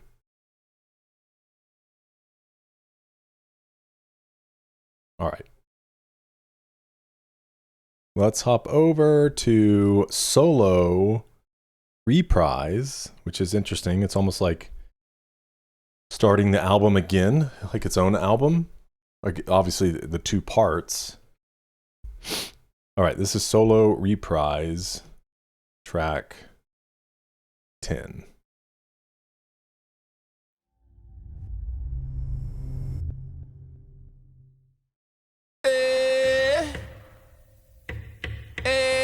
So now I'm solo that I can see under the skirt of an ant. Solo that I don't get high no more when I Geronimo, I just go hand. Solo my cup is a rojo, my cholo, my friend. Solo that I can admit When I hear that another kid is shot by the popo, it ain't an event. No more solo, that no more high horses so hard to wear polo. When I do, I cut the pony off. Now there's a hole that once was a logo. How fitting, solo that I can give got a little like trying to cut down on my spending regardless of winning instead of pretending and bending. Like some Andre 3000 energy. Saying they want something real from a man, just saying that we being real persons. I hate that it's like this. I feel for you and I don't know what it's like. Are we going hard like this in the second part of the album? Because that would be amazing. Solo my halo, say way low, it feel like it's been. Solo that when they throw pussy or pesos, don't pay no attention to it. Solo that I am no rookie but feel like a kid. Looking at the other kids with astonishment while I'm on punishment, watching the summer come close to an end. After 20 years in, I'm so naive I was under the impression that everyone wrote their own verses. It's coming back different and yeah, that shit hurts me. I'm humming and whistling to those not deserving. I stumbled and lived every word. Was I working just way too hard? Wait, is that Andre 3000? I think it might. Is Andre Benjamin in the credits there?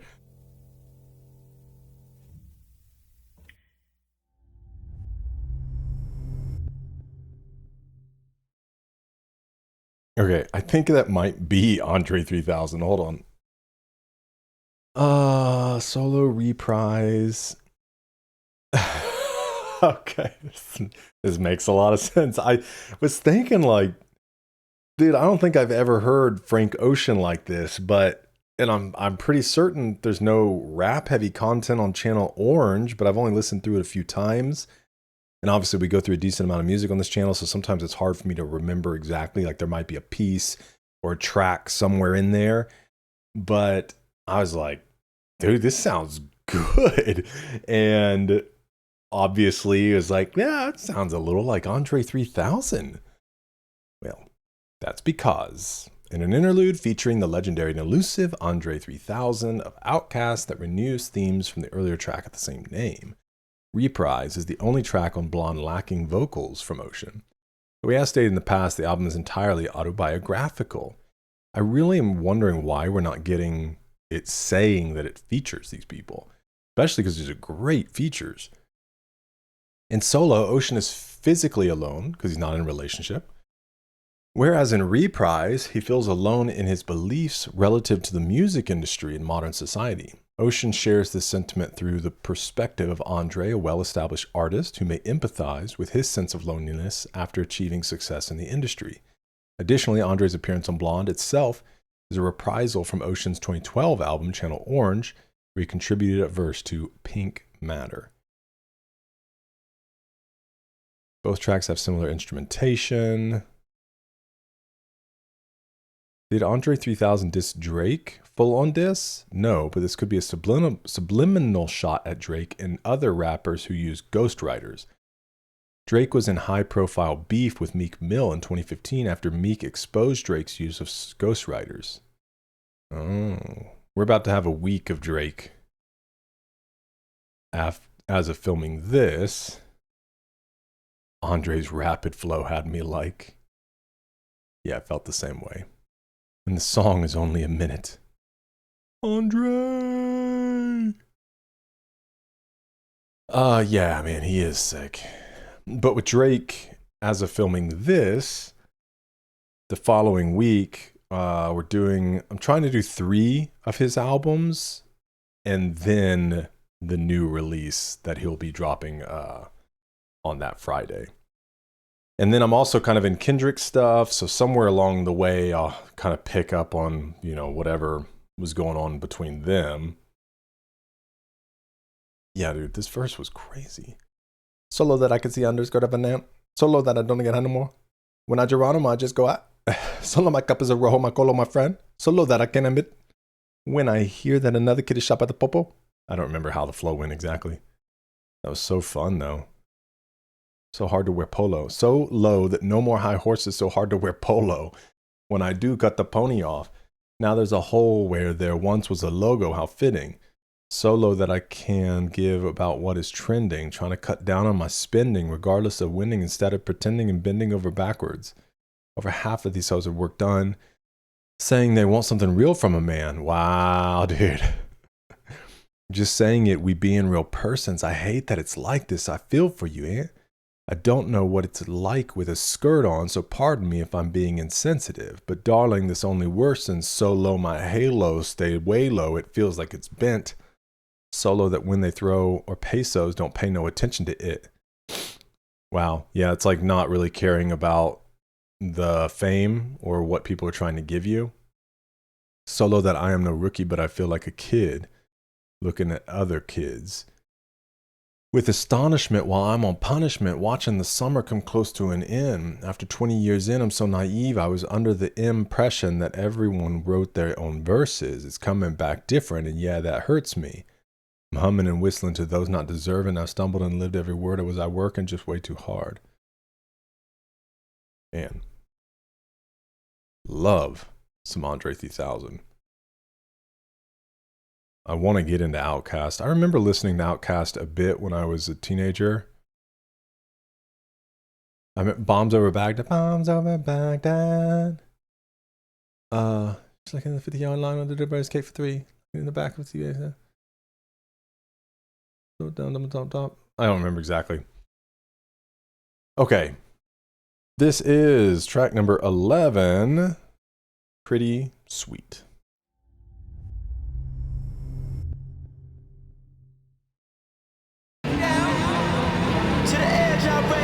To the end I make it, all the risk I take it.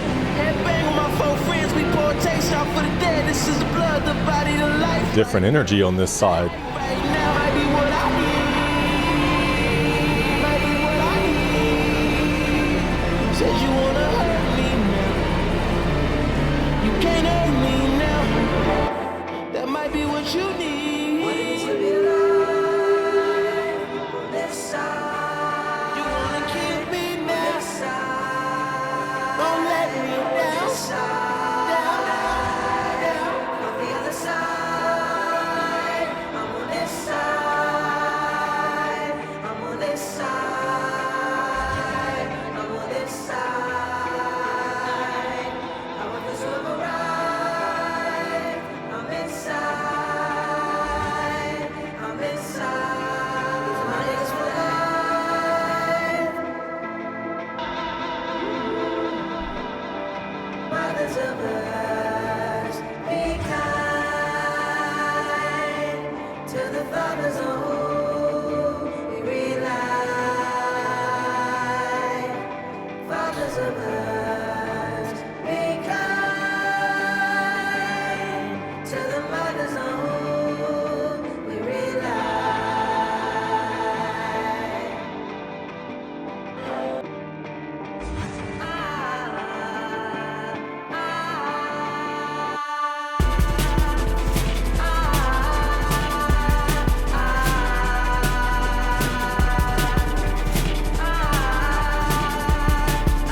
Can we get Andre 3000 on top of this?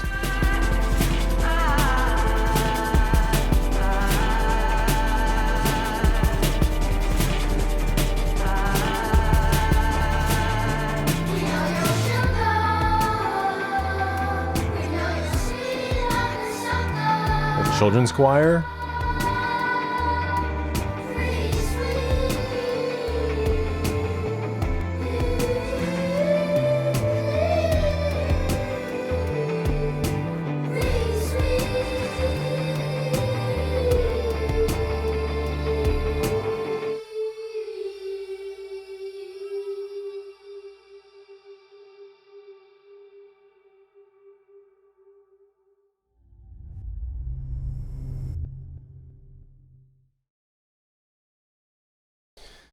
Okay. The credits on that one were Christopher Edwinbro. I wonder if that was a sample or if they used a children's choir. Man, the song was a bit like a fever dream, and then they came in with that crazy beat. Pretty Sweet marks one of the bolder moments on Frank Ocean's album, Blonde, with an initially unsettling change of pace where Ocean is singing wildly over a chaotic mixture of strings and synthesizers. The chorus features uncredited vocals by the London-based Capitol Children's Choir, directed by Rachel Santesso. The sonic experimentation sets the tone for the lyrics, which seem to purposely lack structure, further accentuating the chaotic and asymmetric flow of the song. The track, especially the introduction and bridge, appears to be inspired by the 1967 song A Day in the Life by the Beatles, which also includes a jarring orchestral section and similar vocal interlude. After the release of Endless and Blonde, Ocean thanked the Beatles for single-handedly getting me out of writer's block. Wow, that's interesting. Still looking forward to listening to the Beatles. The similarities with A Day in the Life are even clearer in the arrangement of Pretty Sweet, released with Boys Don't Cry magazine on August 20th, 2016. The original CD of Blonde, included with Boys Don't Cry, contained an alternate mix of Pretty Sweet, with a different introductory arrangement and minor differences with some of the lyrics. The CD was replaced to match the digital version in later reissues. I wonder if some of that is kind of like, well, first, which Beatles album is this from?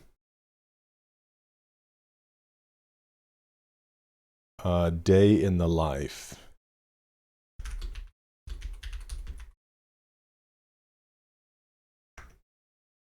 It's from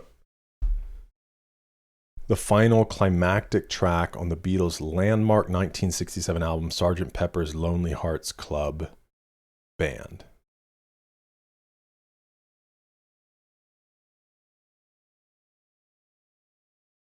Release final track, Sgt. Pepper's Lonely Hearts Club. Okay. Is that what people always refer to as Sgt. Pepper? Or Sgt. Pepper's song too?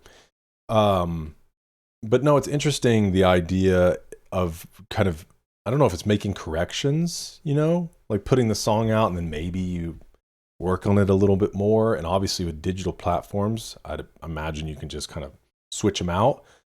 And then obviously with a CD, you just have to wait till a stock is gone and then reissue new CDs, which also, you know, games were doing for the longest time, I guess are still doing. It's kind of like releasing games and then retroactively getting them to a place where they're worthy of release. So stuff like that, you know, has been happening for a long time. Even back with Pearl Jam, I think there were some early releases of their Versus album were named one thing, and then they changed it, and I think some even didn't have a name on it or something like that. So it's not necessarily just a new thing, but I can't imagine that like maybe the digital upload system can be tempting to release stuff before maybe you're fully finished with it. Or maybe he just wants different versions out in the world. I wouldn't put that past him.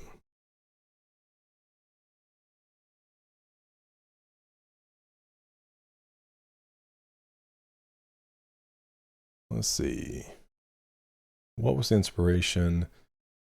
Beatles producer George Martin spoke about A Day in the Life in his 1979 memoir, All You Need Is Ears. What I did there was to write the lowest possible note for each of the instruments in the orchestra. At the end of the 24 bars, I wrote the highest note, near a chord of E major. Then I put a squiggly line through the 24 bars with reference points to tell them roughly what note they should have reached during each bar.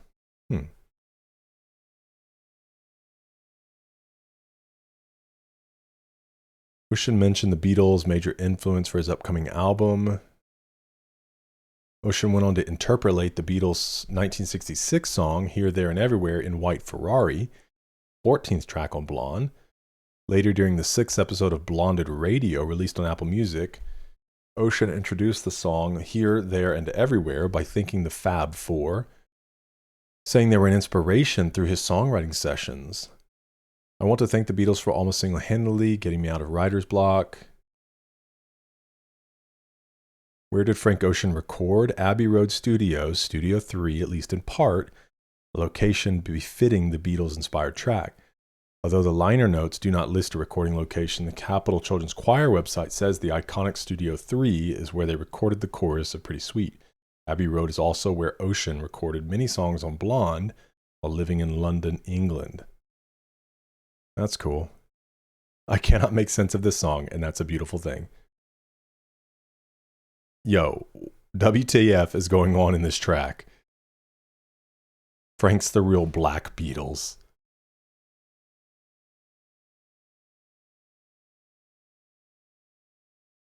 Yeah, I mean, I'm looking forward to putting it back on just with nothing else, you know, and just kind of letting it play.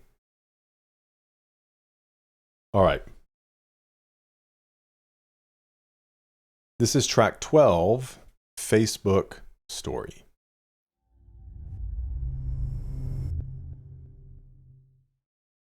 No, I was just telling that I got this girl before, and I was together since 3 years, and I was not even cheating her or what, and Facebook arrived, and she wanted me to accept her on Facebook.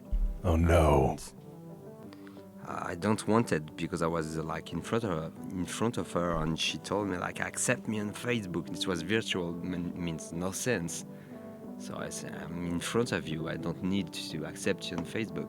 Oh, well, it's almost like you didn't want to be public about her. She thought that because I didn't accept her, she thought I was cheating. She told me like, it's over. I can't believe you. I said, come on, you're crazy. So like, I'm in front of you. I'm every day here in your house, but it means like it's jealousy, pure jealousy, for nothing. You know, virtual thing.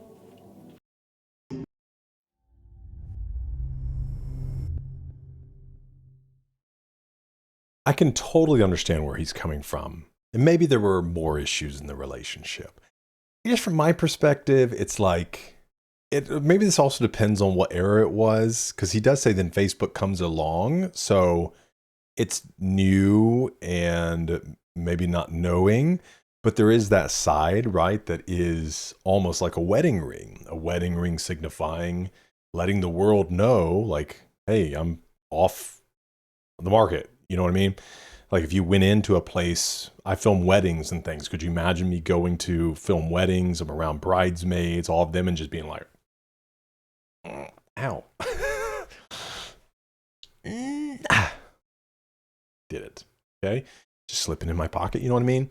Not quite the same thing, but there is that thing that's probably just her knowing or wondering like, well, why wouldn't you want everybody to know that we're together? But I understand the sentiment of what is being said is he's like, I'm here. Why does this virtual thing matter? Like, I love you. I spend time with you. You're everything to me.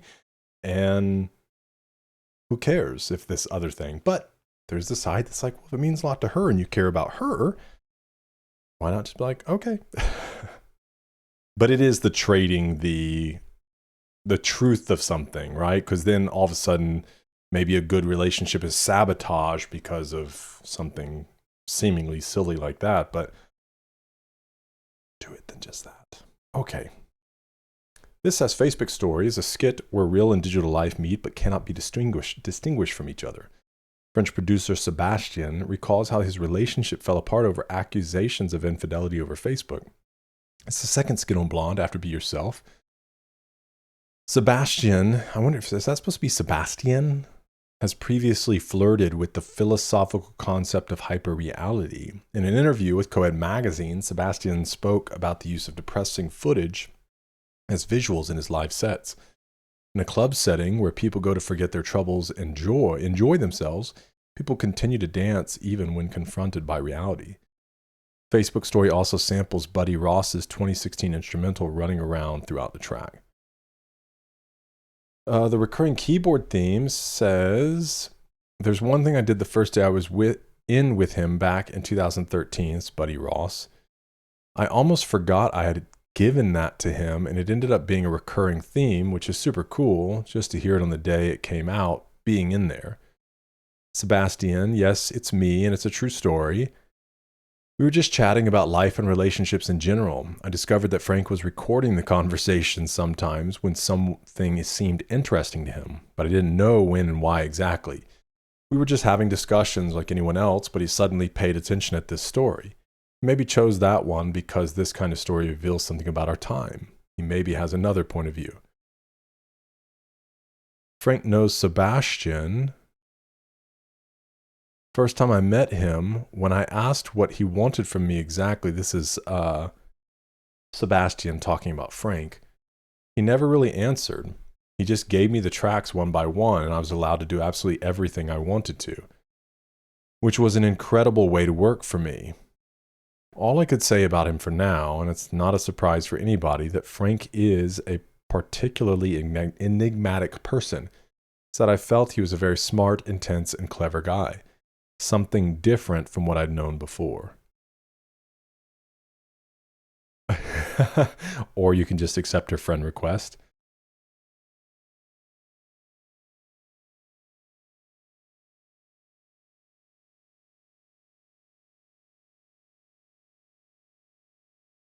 That isn't the point. Who's he talking to? This guy? That isn't the point. If you're going to base your relationship with social media, you have absolutely no idea what real love is. You don't need Facebook update how much you love your significant other. Yeah, but that's why I'm saying I think it's more than that. Because there's that side of it. It's like it means something to her, and to her, it is telling her friends, her family, like, I belong to this person. She's happy about that. She's proud about that. And so for you to kind of shut that down, obviously, is to go against something that means something to her, but that doesn't mean that it's everything. So you can have a conversation about it. But the other side of it for her is like, well, why would you not want to tell everybody? Is there a reason? And I'm not saying that jump to jealousy or suspicion is a healthy thing, which is why I'm saying there's obviously other things going on within the relationship. But I think both sides are meaningful. It is turning our digital world, doing something to the normal in-person relationships that we have. But at the same time, I don't know. All right. Let me know your thoughts on it. I think it's somewhere in the middle. This is track 13, Close to You.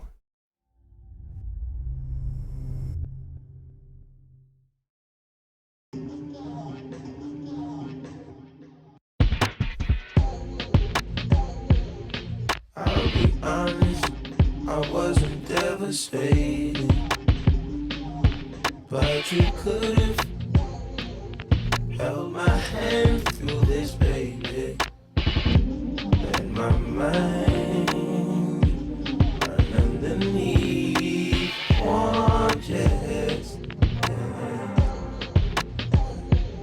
I run my hands through what's left, but we're getting older, baby. Don't have much longer, baby. Why am I preaching to this choir, to this atheist? Just like mine, versions of these belong to you.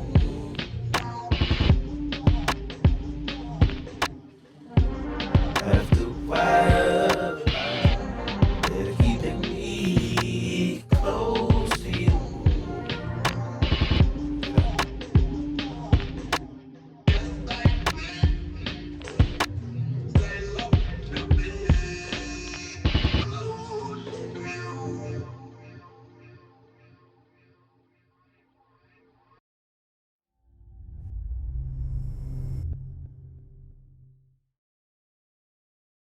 Yeah, I'm really enjoying the production on this album.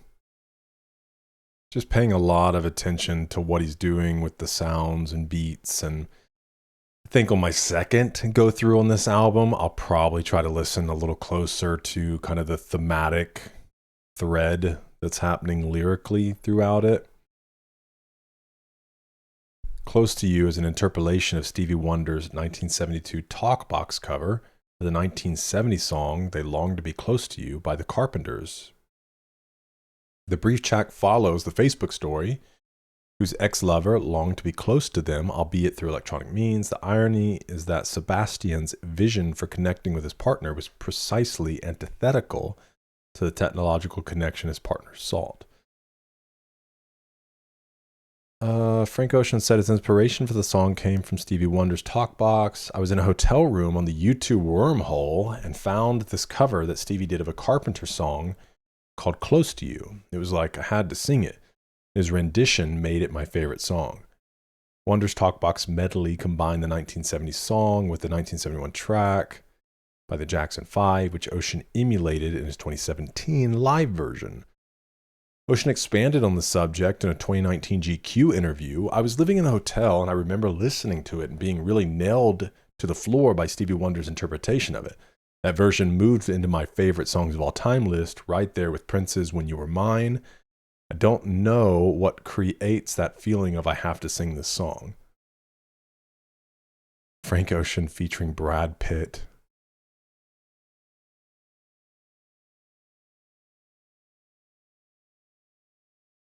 Cool.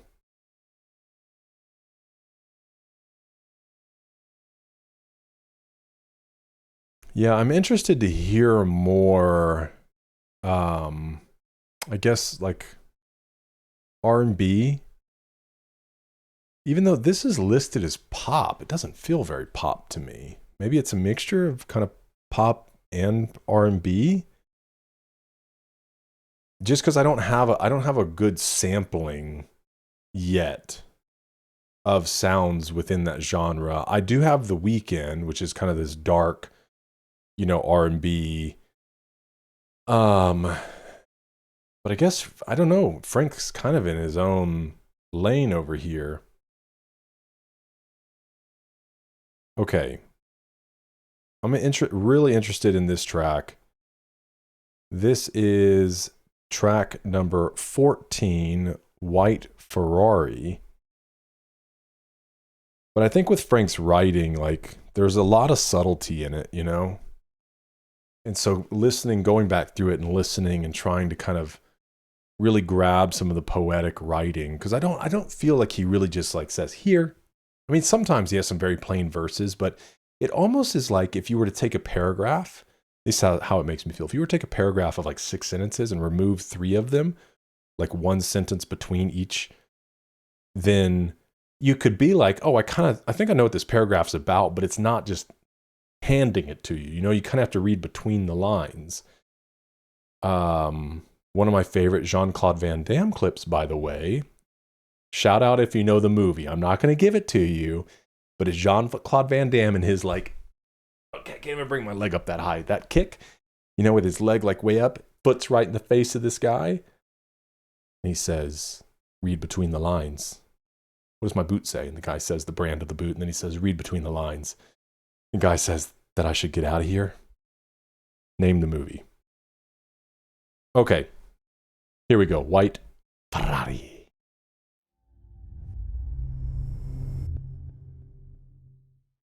Bad luck to talk on these rides.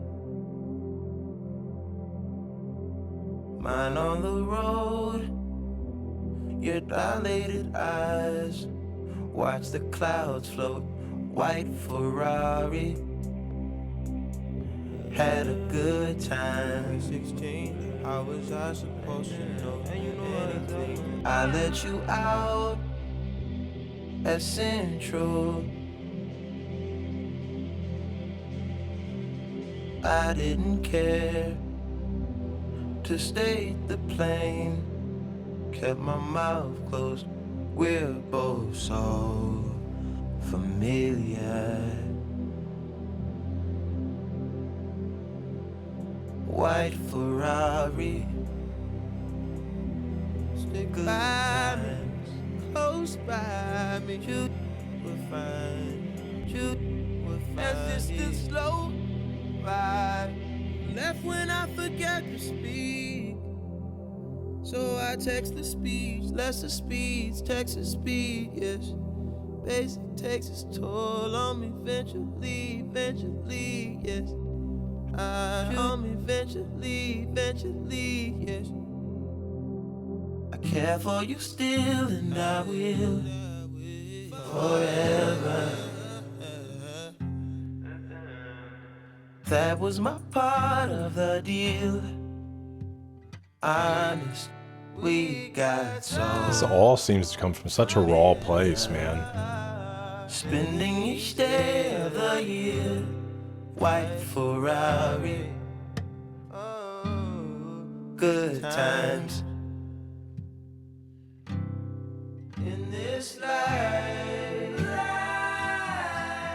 in this life.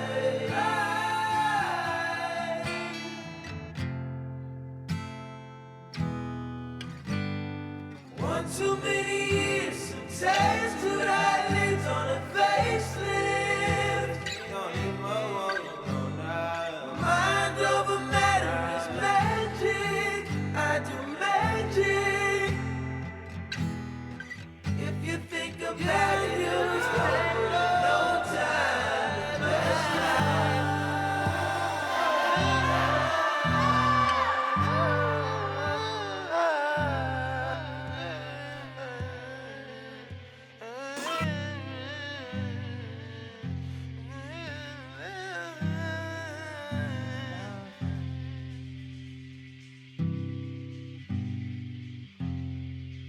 It's almost like you can hear somebody with their headphones on.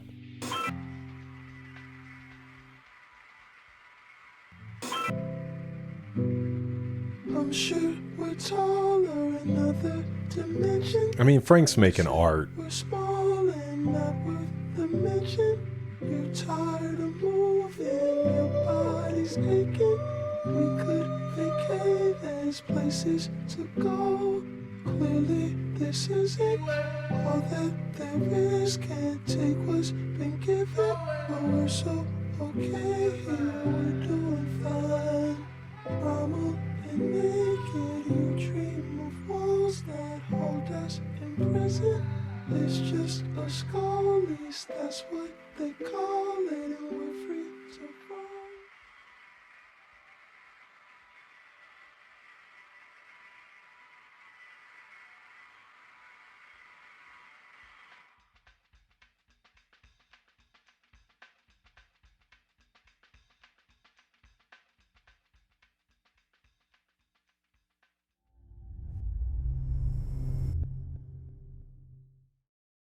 Okay, everybody that's making music is making art. So I don't want to sound pretentious, right? And there's different art that's good for different things. You know, your kid bringing you a scribbled picture that they poured everything they had into. And I guess from an objective standpoint, you're like, hey, that's not very good. But from a subjective standpoint, you're like, no, it's art. They made it. It's great. It serves its purpose. And then you have kind of all these spaces in between, right? Of people bringing these different arts. And what is it called? Let me see. Impressionist paintings? Let's see.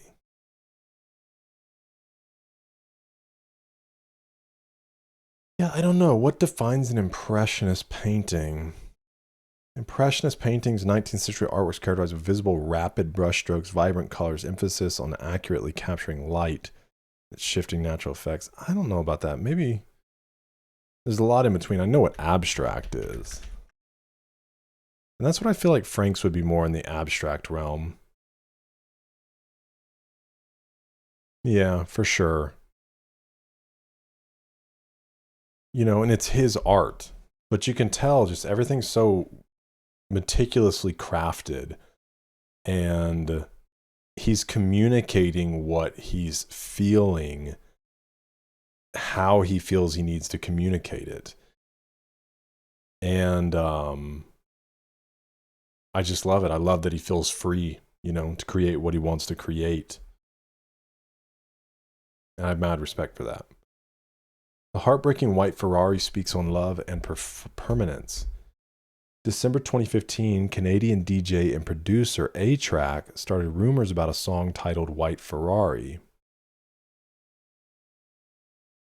claiming it was the best thing you'll hear this year. He was seconded by Rostam Batmangli. Unfortunately, fans would have to wait until 2016 to give it a listen.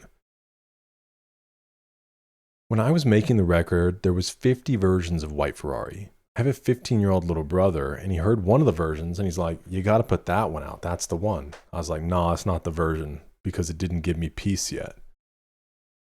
John Lennon and Paul McCartney are credited as co-writers for Frank Ocean's interpolation of the 1966 song Here, There, and Everywhere by the Beatles, with the line spending each day of the year. Though McCartney wrote Here, There, and Everywhere alone, the song was credited to the Lennon-McCartney partnership, which that was all part of, like, I guess, the band breakup. In a 2013 Time 100 interview, Ocean mentioned the Beatles as a major influence for his upcoming album. Okay, right.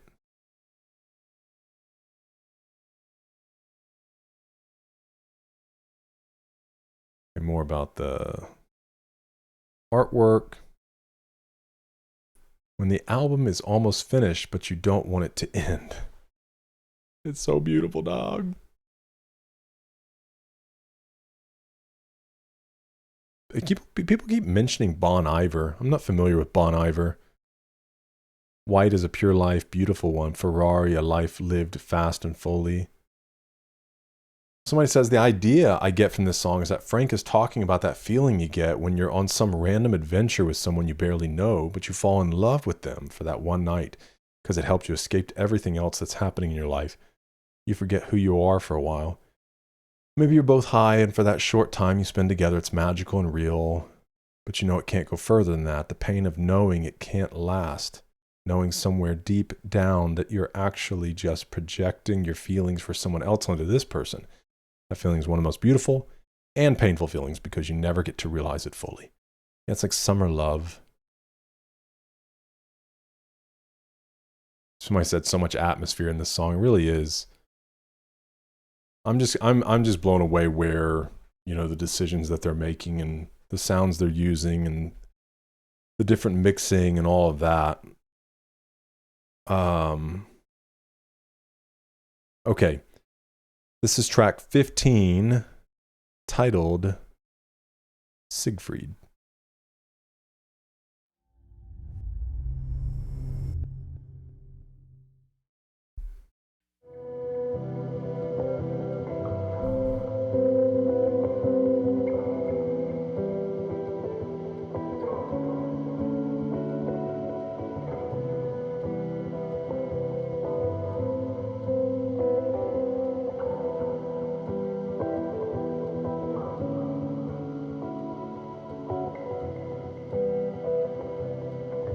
The markings on your surface, your speckled face, flood crystals hang from your ears. I couldn't gauge your fears. I can't relate to my peers. I'd rather live outside. I'd rather chip my pride than lose my mind out here. Maybe I'm a fool. Maybe I should move and settle. 2 kids in a swimming pool. I'm not brave.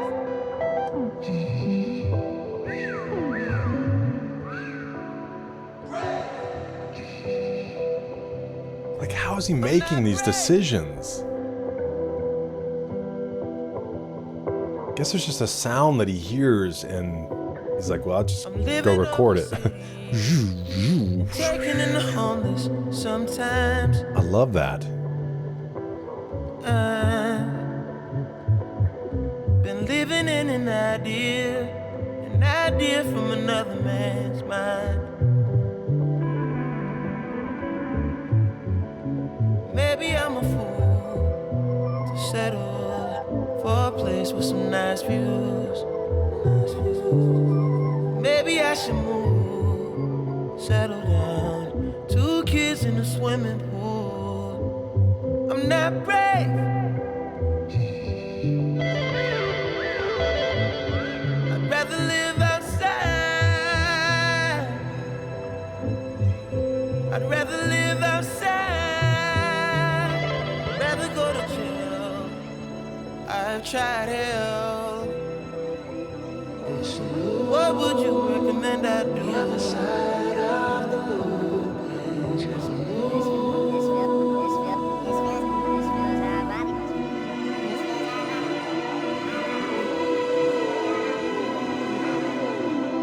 This is not my life. It's just a fond farewell to a friend. It's just a fond farewell to a friend. This is not my life. It's just a fond farewell to a friend. It's not what I'm like. It's just a fond farewell.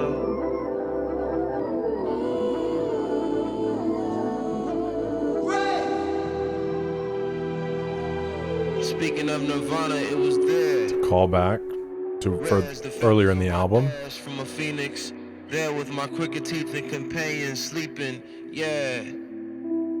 Dreaming the thought that could dream about a thought that could think of the dream of the thought that could think of dreaming and getting the glimmer of God. That's very much explains a lot of the lyrical content in this album. Think of dreaming a dream where I cannot. Where I cannot. Less morose and more present. Dwell on my gifts for a second. A moment. One solar flare would consume, so why not? Spin this flammable paper on the film that's my life. High flights, inhale the vapor, exhale once and think twice. Eat some shrooms, maybe have a good cry about you. See some colors, light hang glide off the moon. In the dark, in the dark,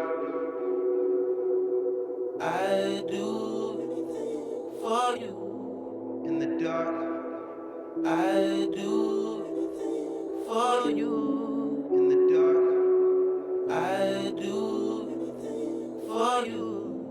In the dark, I do for you.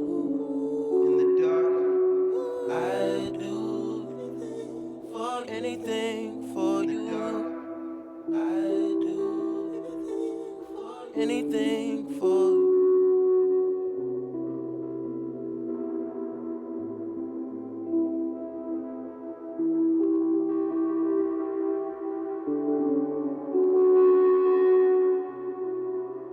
I love these synths.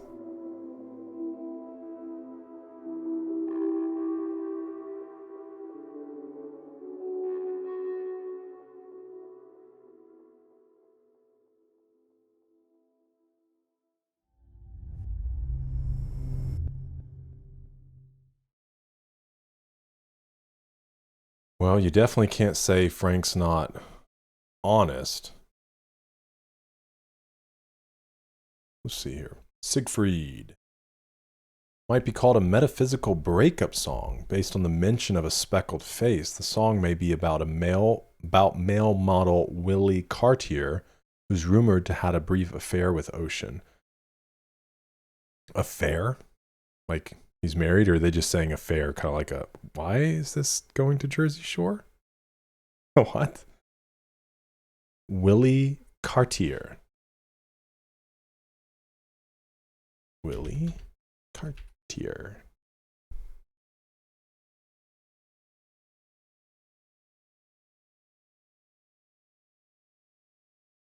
French actor, dancer, fashion model, worked with Givenchy, other top designers, French TV, in music videos for artists like Frank Ocean. Okay, so he has a partner. Is that what they mean by affair? But like they're not married?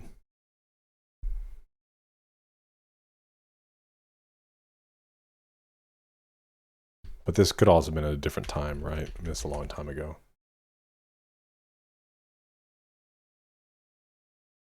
Okay.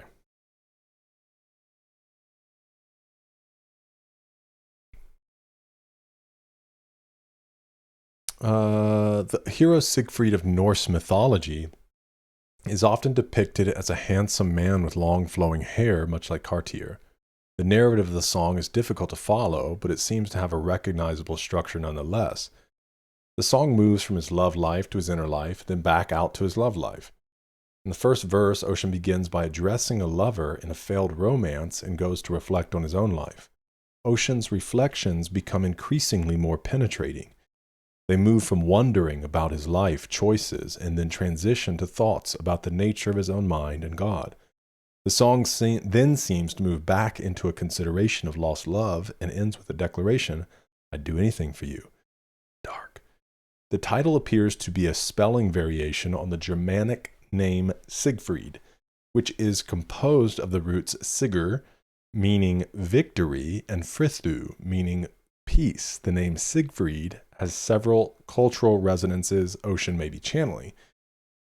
Number one, Siegfried is a warrior in Norse mythology. In folklore, Siegfried slays the dragon Fafnir and wins the princess Brunhild. probably Brunhilde.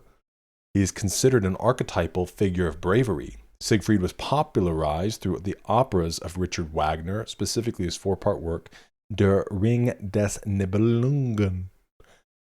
I bet the art for this is cool. Yeah. Very like old Disney. Okay. The song may also make reference to Siegfried Sassoon, a British war poet who had several homosexual and heterosexual affairs and encounters, echoing Ocean's own bisexuality. Siegfried Sassoon was a soldier, possibly the reason Ocean repeatedly mentions being or not being brave. Also, Siegfried had a close friend by the name of Wilfred Owen. Wilfred had fallen madly in love with Siegfried and wrote many love letters to him. Ocean may be relating himself and the situation he describes in the song to Wilfred Owen. Siegfried, number 3, is a character from the Soul Calibur series. Oh yeah, let's go. Soul Calibur was a track from Ocean's mixtape, Nostalgia Ultra. Ocean premiered Siegfried live at the auditorium. Yeah, but I don't remember the character. Siegfried Soul Calibur.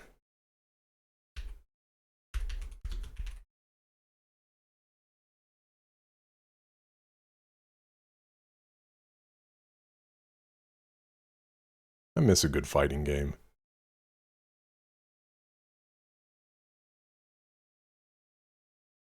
Well, there you go.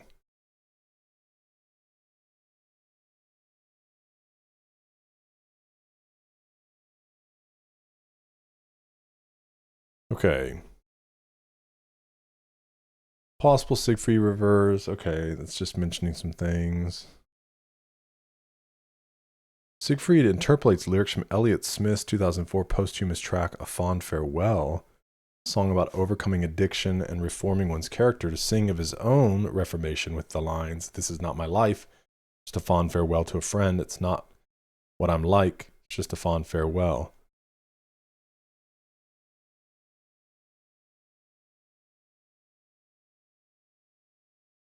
The emotion, the message, the poetry is insane. Frank has upped his game, but also delivered such an emotional and powerful tale.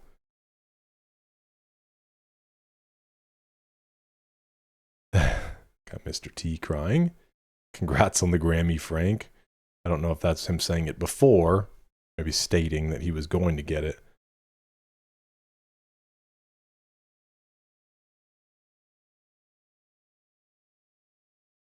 I'm not familiar with Elliott Smith. Surprise. Elliott Smith discography.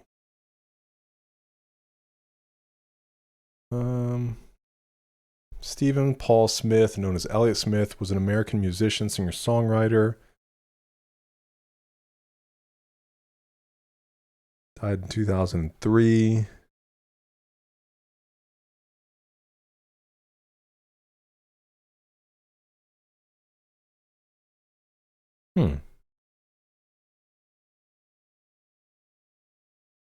I'm always interested in the people that influence all these other people, you know, because then it makes me want to go listen to all the people that influence them. All right. Let's jump into track 16, second to last track. This is Godspeed.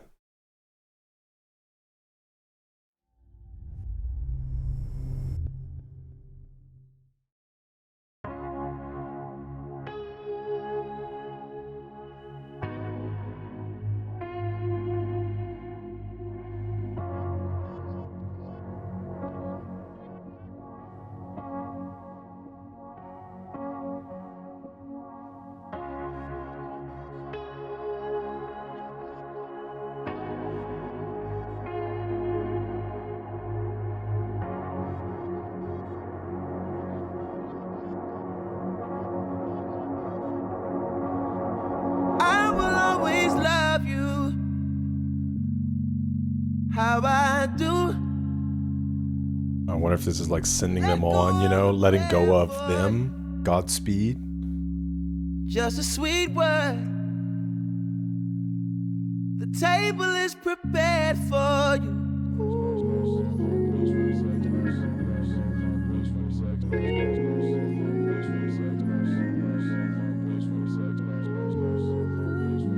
Kind of gospel organ type deal here. Wishing you Godspeed, glory. There will be mountains you won't move.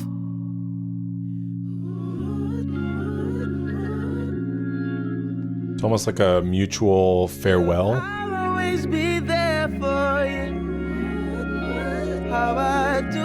Like wishing them success even though you're not going to be together. I let go of my claim on you. It's a free world. You look down on where you came from sometimes, but you'll have this place to call home always.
Okay, I feel like I really got where he was going with that song just on even on the first listen.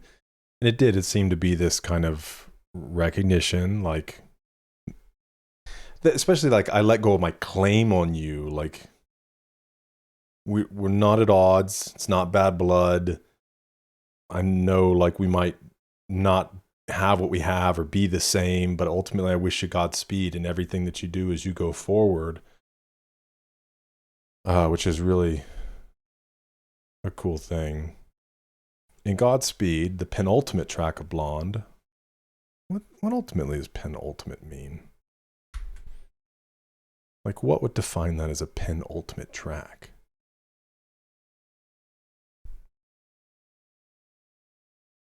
Oh, penultimate is an adjective meaning the second to last item in a series or immediately preceding the final one. Comes from Latin roots meaning almost last. That is not what penultimate sounds like. I guess just because the word ultimate, but ultimate may be like end, and then pen, maybe whatever the Latin, almost or whatever. Penultimate, it almost sounds like though, like at the precipice, the ultimate. Good to know. Let me know in the comments if you didn't know and just thought you knew. Frank Ocean describes a lover in a respectful manner. The title is traditionally an exclamation used to wish good fortune onto someone starting a journey, originating from the Middle English phrase Godspeed, meaning may God prosper you. The track features many religious overtones, including various references to the Bible sung over a church-style organ, with extensive use of the plagal cadence. Additionally, the first verse features background vocals by rapper Young Lean, and the bridge and outro feature the gospel singer Kim Burrell. The song includes both direct and indirect religious references, including allusions to at least 2 biblical texts. The table is prepared for you, possibly referencing Psalm 23:5. Psalm 23, man, so beautiful. And there will be mountains you won't move, referencing Jesus saying that faith can move mountains. If you have faith the size of a mustard seed. Psalm 23, the Lord is my shepherd. I shall not want. That he causes me to lie down in green pastures and leads me beside still waters. Yea, though I walk through the valley of the shadow of death, I shall fear no evil, for thy rod and thy staff comfort me. You prepare a table before me in the presence of my enemies.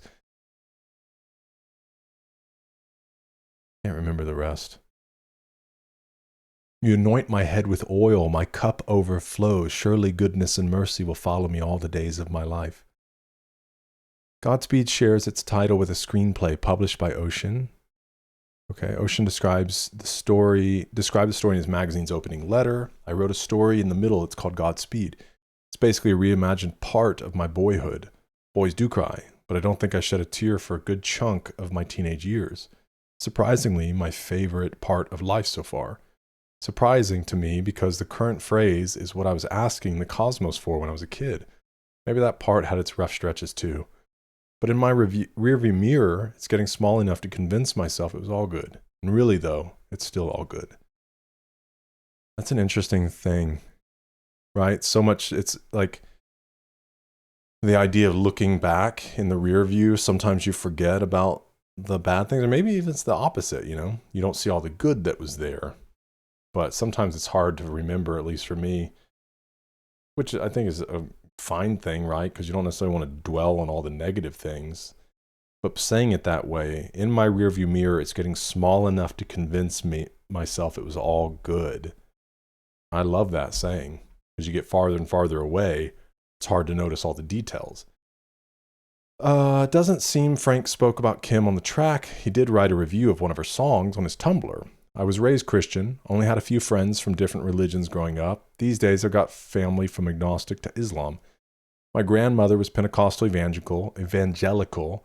She brought much of that fire and brimstone back to her household. My Uncle Tony said the other kids teased him and his siblings, called them holy rollers. So as you may or may not expect, my mother was and still is less than imposing when it comes to a particular system of belief. I was a practicing Catholic for a short time. Me and Mom started going separate churches when I was like 13. Never sang or played in the church, though, unfortunately. I remember being kind of intimidated by the idea of it, actually. Church was the hood Juilliard art school to me. All the coldest musicians came out of there. The lady in the video, Kim Burrell, summa cum laude, with highest honor, top class.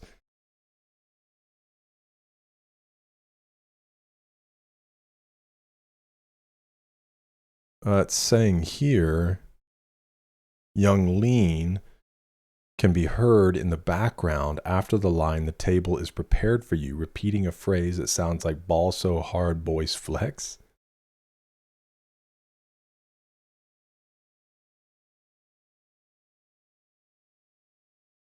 I'm crying and I don't know if it's because I'm happy or sad. Frank really messed me up with this one. Boys do cry, Frank. They really do. Thank you.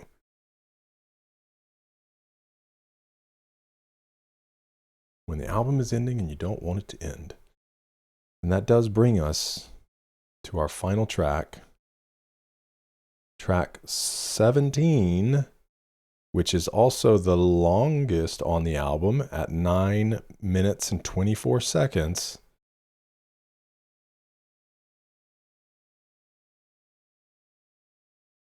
Sorry, it's acting a little funky for me.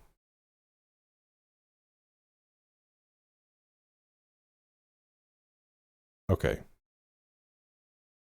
This is Futura 3.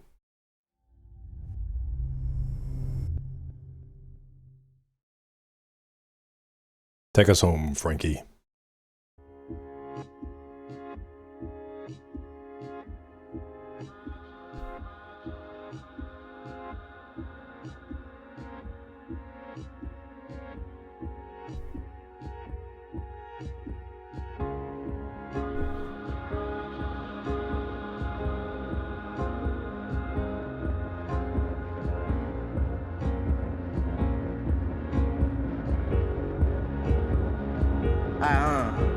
If I was being honest, I say long as I can fuck 3 times a day and not skip a meal, I'm good. I used to work on my feet for $7 an hour. Call my mama like, "Mama, I ain't making minimum wage, mama. I'm on, mama, I'm on." Now I'm making 400, 600, 800K, mama, to stand on my feet, mama. Play these songs, it's therapy, mama. They paying me, mama. I should be paying them. I should be paying y'all, honest to God. I'm just a guy, I'm not a god. Sometimes I feel like I'm a god, but I'm not a god. If I was, I don't know which heaven would have me, mama. Let me run this bitch, I'm running to the ground, mama. The whole galaxy. Goddamn, fuck these lanes, they don't want nothing. Fuck these lanes, they don't want none. Fuck these niggas. Fuck these niggas, they don't want none. Fuck these niggas. Fuck you niggas. Fuck me, if I hated on you.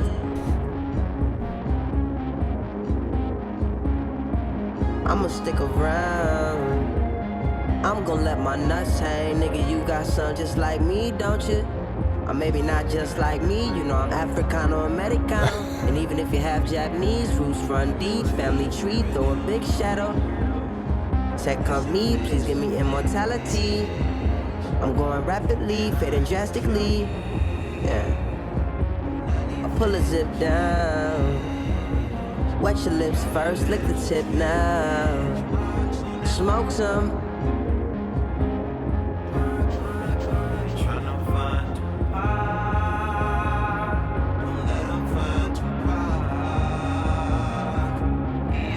This feels like he's just going off the dome.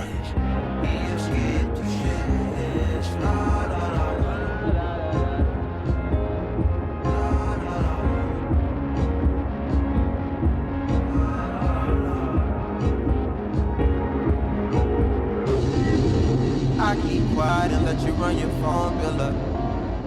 I know you love to talk. I ain't on your schedule. I ain't on no schedule. I ain't had me a job since 2009.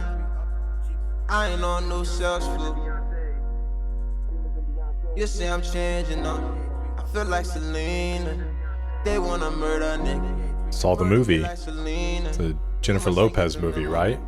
I don't cut bitches no more. But your bitch my exception. Come get out of my photo. I only got one photo. Remember when I had that Lexus? No, our friendship don't go back that far. Tyler slept on my sofa, yeah. Niggas go back that far. I ain't smoked all yet. This the last song, so I'm finna wipe that off. Tolerance is so low. Still smoke a whole gar. Menage on my birthday. Tap out on the first row. 'Cause this ain't no work day. She don't give head anyway. Cause what niggas say, that's what she tell a man. What a difference this is making. Niggas won't fight in the streets now. Shit starting to make my hands hurt. Jay hit me on the email. Should I ought to act my network? Dog, this is chess now. Now fetch, I ain't running for a nigga. Ain't ran since track meets. That's the only time I ran from a nigga. You could change this track now. Could've changed this bitch a long time ago. No, ain't, no, and no. Shout out to Holly Grove. I'm from that 7th though. Twins, no, and Lance, no. Mark, no, and Matt, no. Shit went 180 on me. Please run that back though. You say some shit about me, too. Real score. The second time Jerron was there, nigga. Oh God, he grabbed me and drugged me. And another nigga tried to Jerron told me that your ass best told me. Yeah, because the nigga tried to boom me in my face. I had AD in a headlock. First time I saw I just thinking like.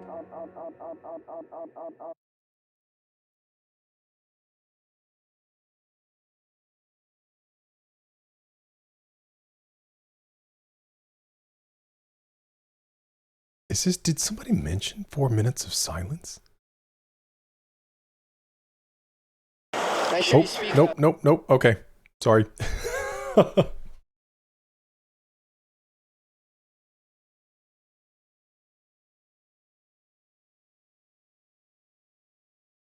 Make sure you speak up. Okay. What's your name? Ryan. Yo, hey, be quiet. What's your name? What do you do?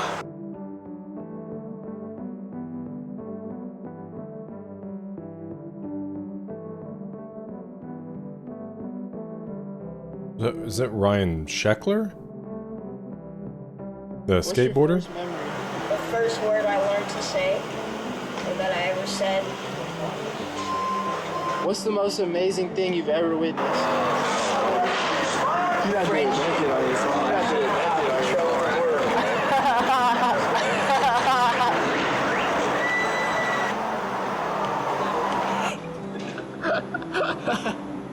Alright. What 3 superpowers do you wish you had? Wait, my bad. Hey, say it again. Just say it loud.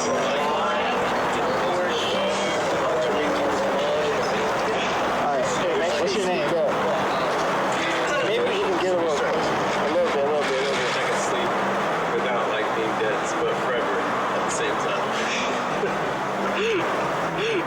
Sleep for forever without being dead. What's the year? Dog, stop. What you mean, bro? Stop.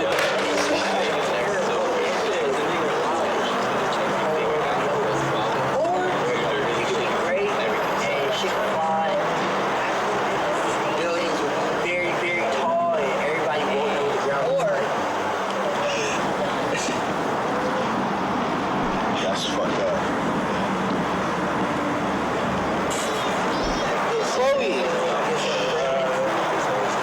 Wait, start over.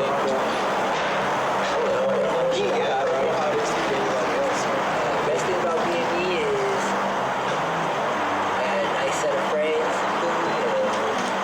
pretty clear mind, I feel like sometimes.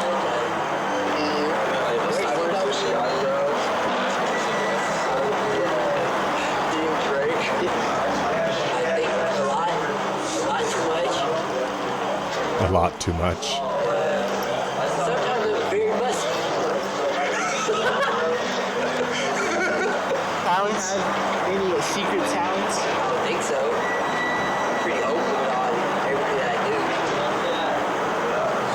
Talents. I can play the theremin. You can switch bodies. Only my brother. Probably Tyler. His life seems really awesome. No, actually, no. Fuck him. I don't know. Probably Dill, because he doesn't have to do anything at all. Just sits inside his house. What's your name? Sage Alcessor. What do you do? I play soccer. And I go to school. Is this Ryan Sheckler? I want to be better at skating? I want to be better at skating. It's the only kid that I could think of that would be interviewed named Ryan. Alright, that's it. From, like, obviously an older recording. Spend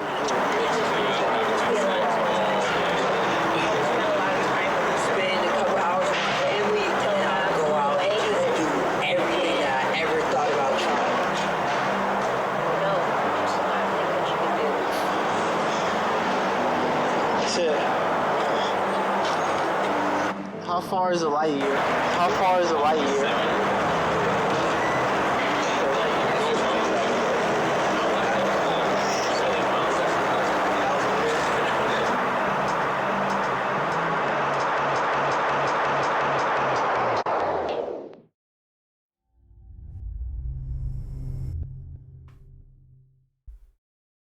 Okay.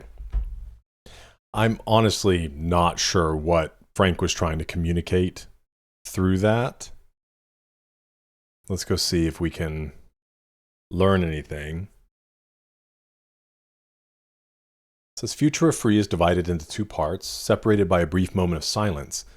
The first 5 minutes feature the musical portion, Futura Free, followed by a 4-minute unlisted track, Interviews, which closes Frank Ocean's album Blonde.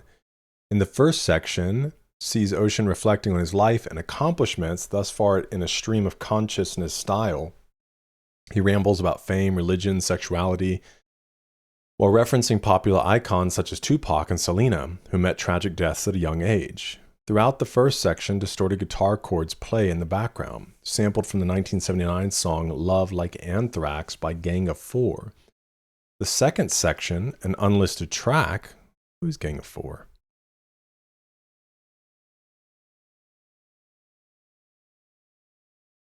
Gang of Four, English punk rock band formed in the late 1970s in Leeds, England, comprised of vocalist John King, guitarist Andy Gill, Hugo Burnham, a landmark in the development of rock sound in the 70s and 80s. The second section, an unlisted track titled Interviews, consists of old interviews by Mikey Alfred in Los Angeles, California, sometimes around 2012. The Q&A features Frank Ocean, Ocean's younger brother Ryan, Illegal Civilization members Sage Elsesser and Kel Smith, and friends Ibrahim, Nabil, and Evan Clark. Chloe Clancy, the daughter of Odd Future's manager Chris and Kelly Clancy, also make a brief interjection. A complete transcript of the interviews with 5 of the interviewees appeared in a piece titled Hopes and Dreams in the magazine. Yeah, but who was Ryan? And then him talking about getting better at skating. Oh, Ryan. Sorry, right here. Duh. Okay. So no, not Ryan Sheckler. Not a bad guess, though. Interviews, produced, the track's title, Futura Free, is a reference to the popular sans serif font Futura.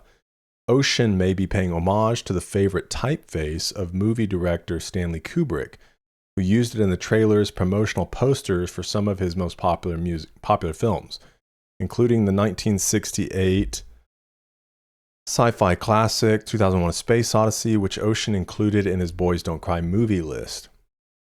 Additionally, the Futura typeface resemblances the word mark adorning the album artwork of Blonde, a modified version of that designed by creative director, graphic designer. Okay. The font is not referenced to in the lyrics. The meaning behind the song's title is unclear. Additionally, yeah, we saw that.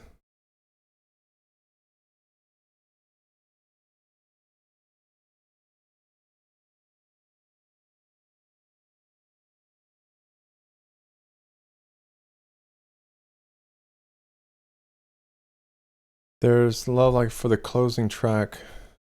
Okay, this is them talking about him sampling it. Frank Ocean's management got in touch with me in November, saying that Frank was building a song that featured a loop from Anthrax, and could he have permission to use it? My first thought was that this is fairly unusual for people to be that upfront and honest. Most bands just take Gang of Four's ideas, dress them up a little, and call them their own. Ocean's manager played Futura Free over the phone, an experience Gil described as a little bit surreal as he couldn't properly hear it. When asked if he understood the significance of being sampled by Ocean, Gil responded, "Because it's Frank Ocean, it was obviously going to be a big deal." I want them to kind of spell out.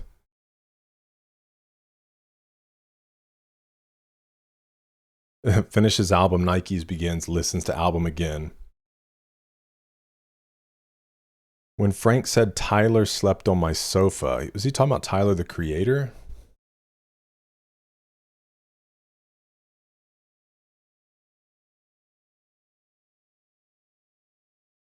Let's see. Tyler, our friendship don't go back. Frank is thinking about on the times before the fame and money. These were the times when he had really close ties to Tyler the Creator, was a member of Odd Future.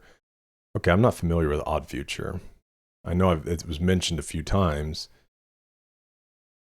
Odd Future, Wolfgang Kill Them All, extended to whatever, meaning Odd Future, Wolfgang Kill Them All, Don't Give a Litter Life, Bacon Boys, Loiter Squad, but normally shortened to Odd Future and abbreviated to that, is an American hip-hop collective formed in Los Angeles between 2006 and 2007. Okay, so a lot of these people came out of this group. Who are the members of Odd Future?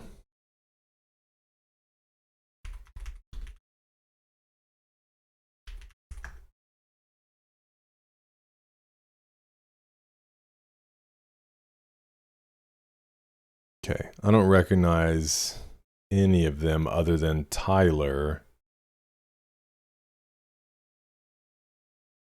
But aren't they saying that Frank was?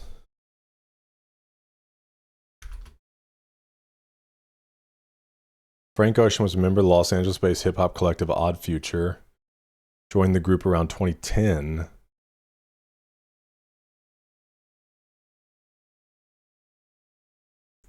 Okay. So, this line illustrates just how far both Tyler and Frank have come since their fame. These lines, along with the previous two, could be shedding light on Frank's point of view on friendship. To him, friendship isn't measured solely by the amount of time that's passed, but rather it's the intimacy, genuine interactions themselves that can quantify how far two individuals can go back. Cool.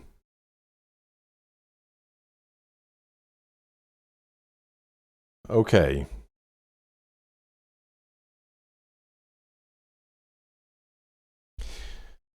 This album, in closing, I think it's really hard to get your arms around it in one listen. It's so unique and even much different than Channel Orange. You know, I love Channel Orange. There's some songs on there, and I talked about that at the beginning of this video, some songs on there that I absolutely love. And the experience as a whole. And this is just a very different feeling than even Channel Orange was. This is very melancholy. I mean, and Channel Orange had some of that as well. But I don't know, even the kind of colors of the album, you know, this one being this very like white and gray, little pop of green on there versus this like bright orange, they kind of have that feel to me as well. And so I am really looking forward to re-listening through the album, just like, no, I don't have to think about saying anything. I don't have to think about giving any opinions or thoughts or anything like that, but just really listening closely and experiencing it in that way. I've been making some videos here on the channel where I rank songs on albums. And so I might do that with Frank Ocean's as well, because what that does is it also forces me to really sit down and just kind of listen through everything and how am I feeling about it and all that. I've said so much throughout this, so I will just wrap up in saying I really love the production on this. I appreciate him creating the art that he wants to create. I'm so glad he's free to be able to do that. And I think that all kinds of albums need to exist in the world. And,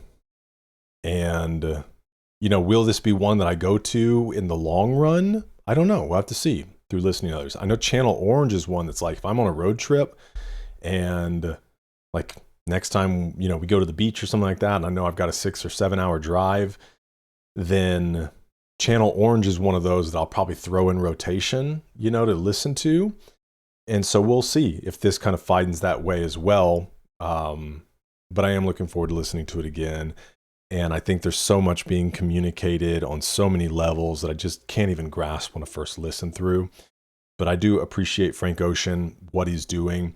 Curious now, you know, if and when he might come out with something else.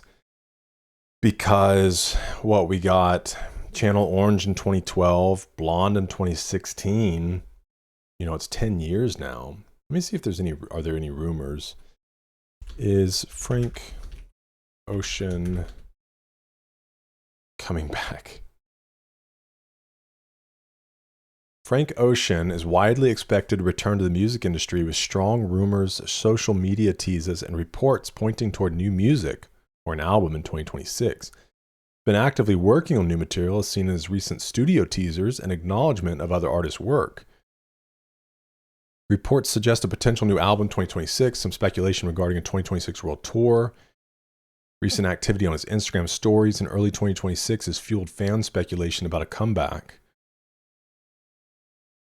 What a cool place to be in, though. Some people said they don't think he's going to. Okay, I'm not going to read all this. His brother Ryan passed away. Oh. Handle My Heart is what he wrote. This project has kept my mind moving and my imagination turning throughout it all. All of my work now is dedicated to my family, everything. Wow.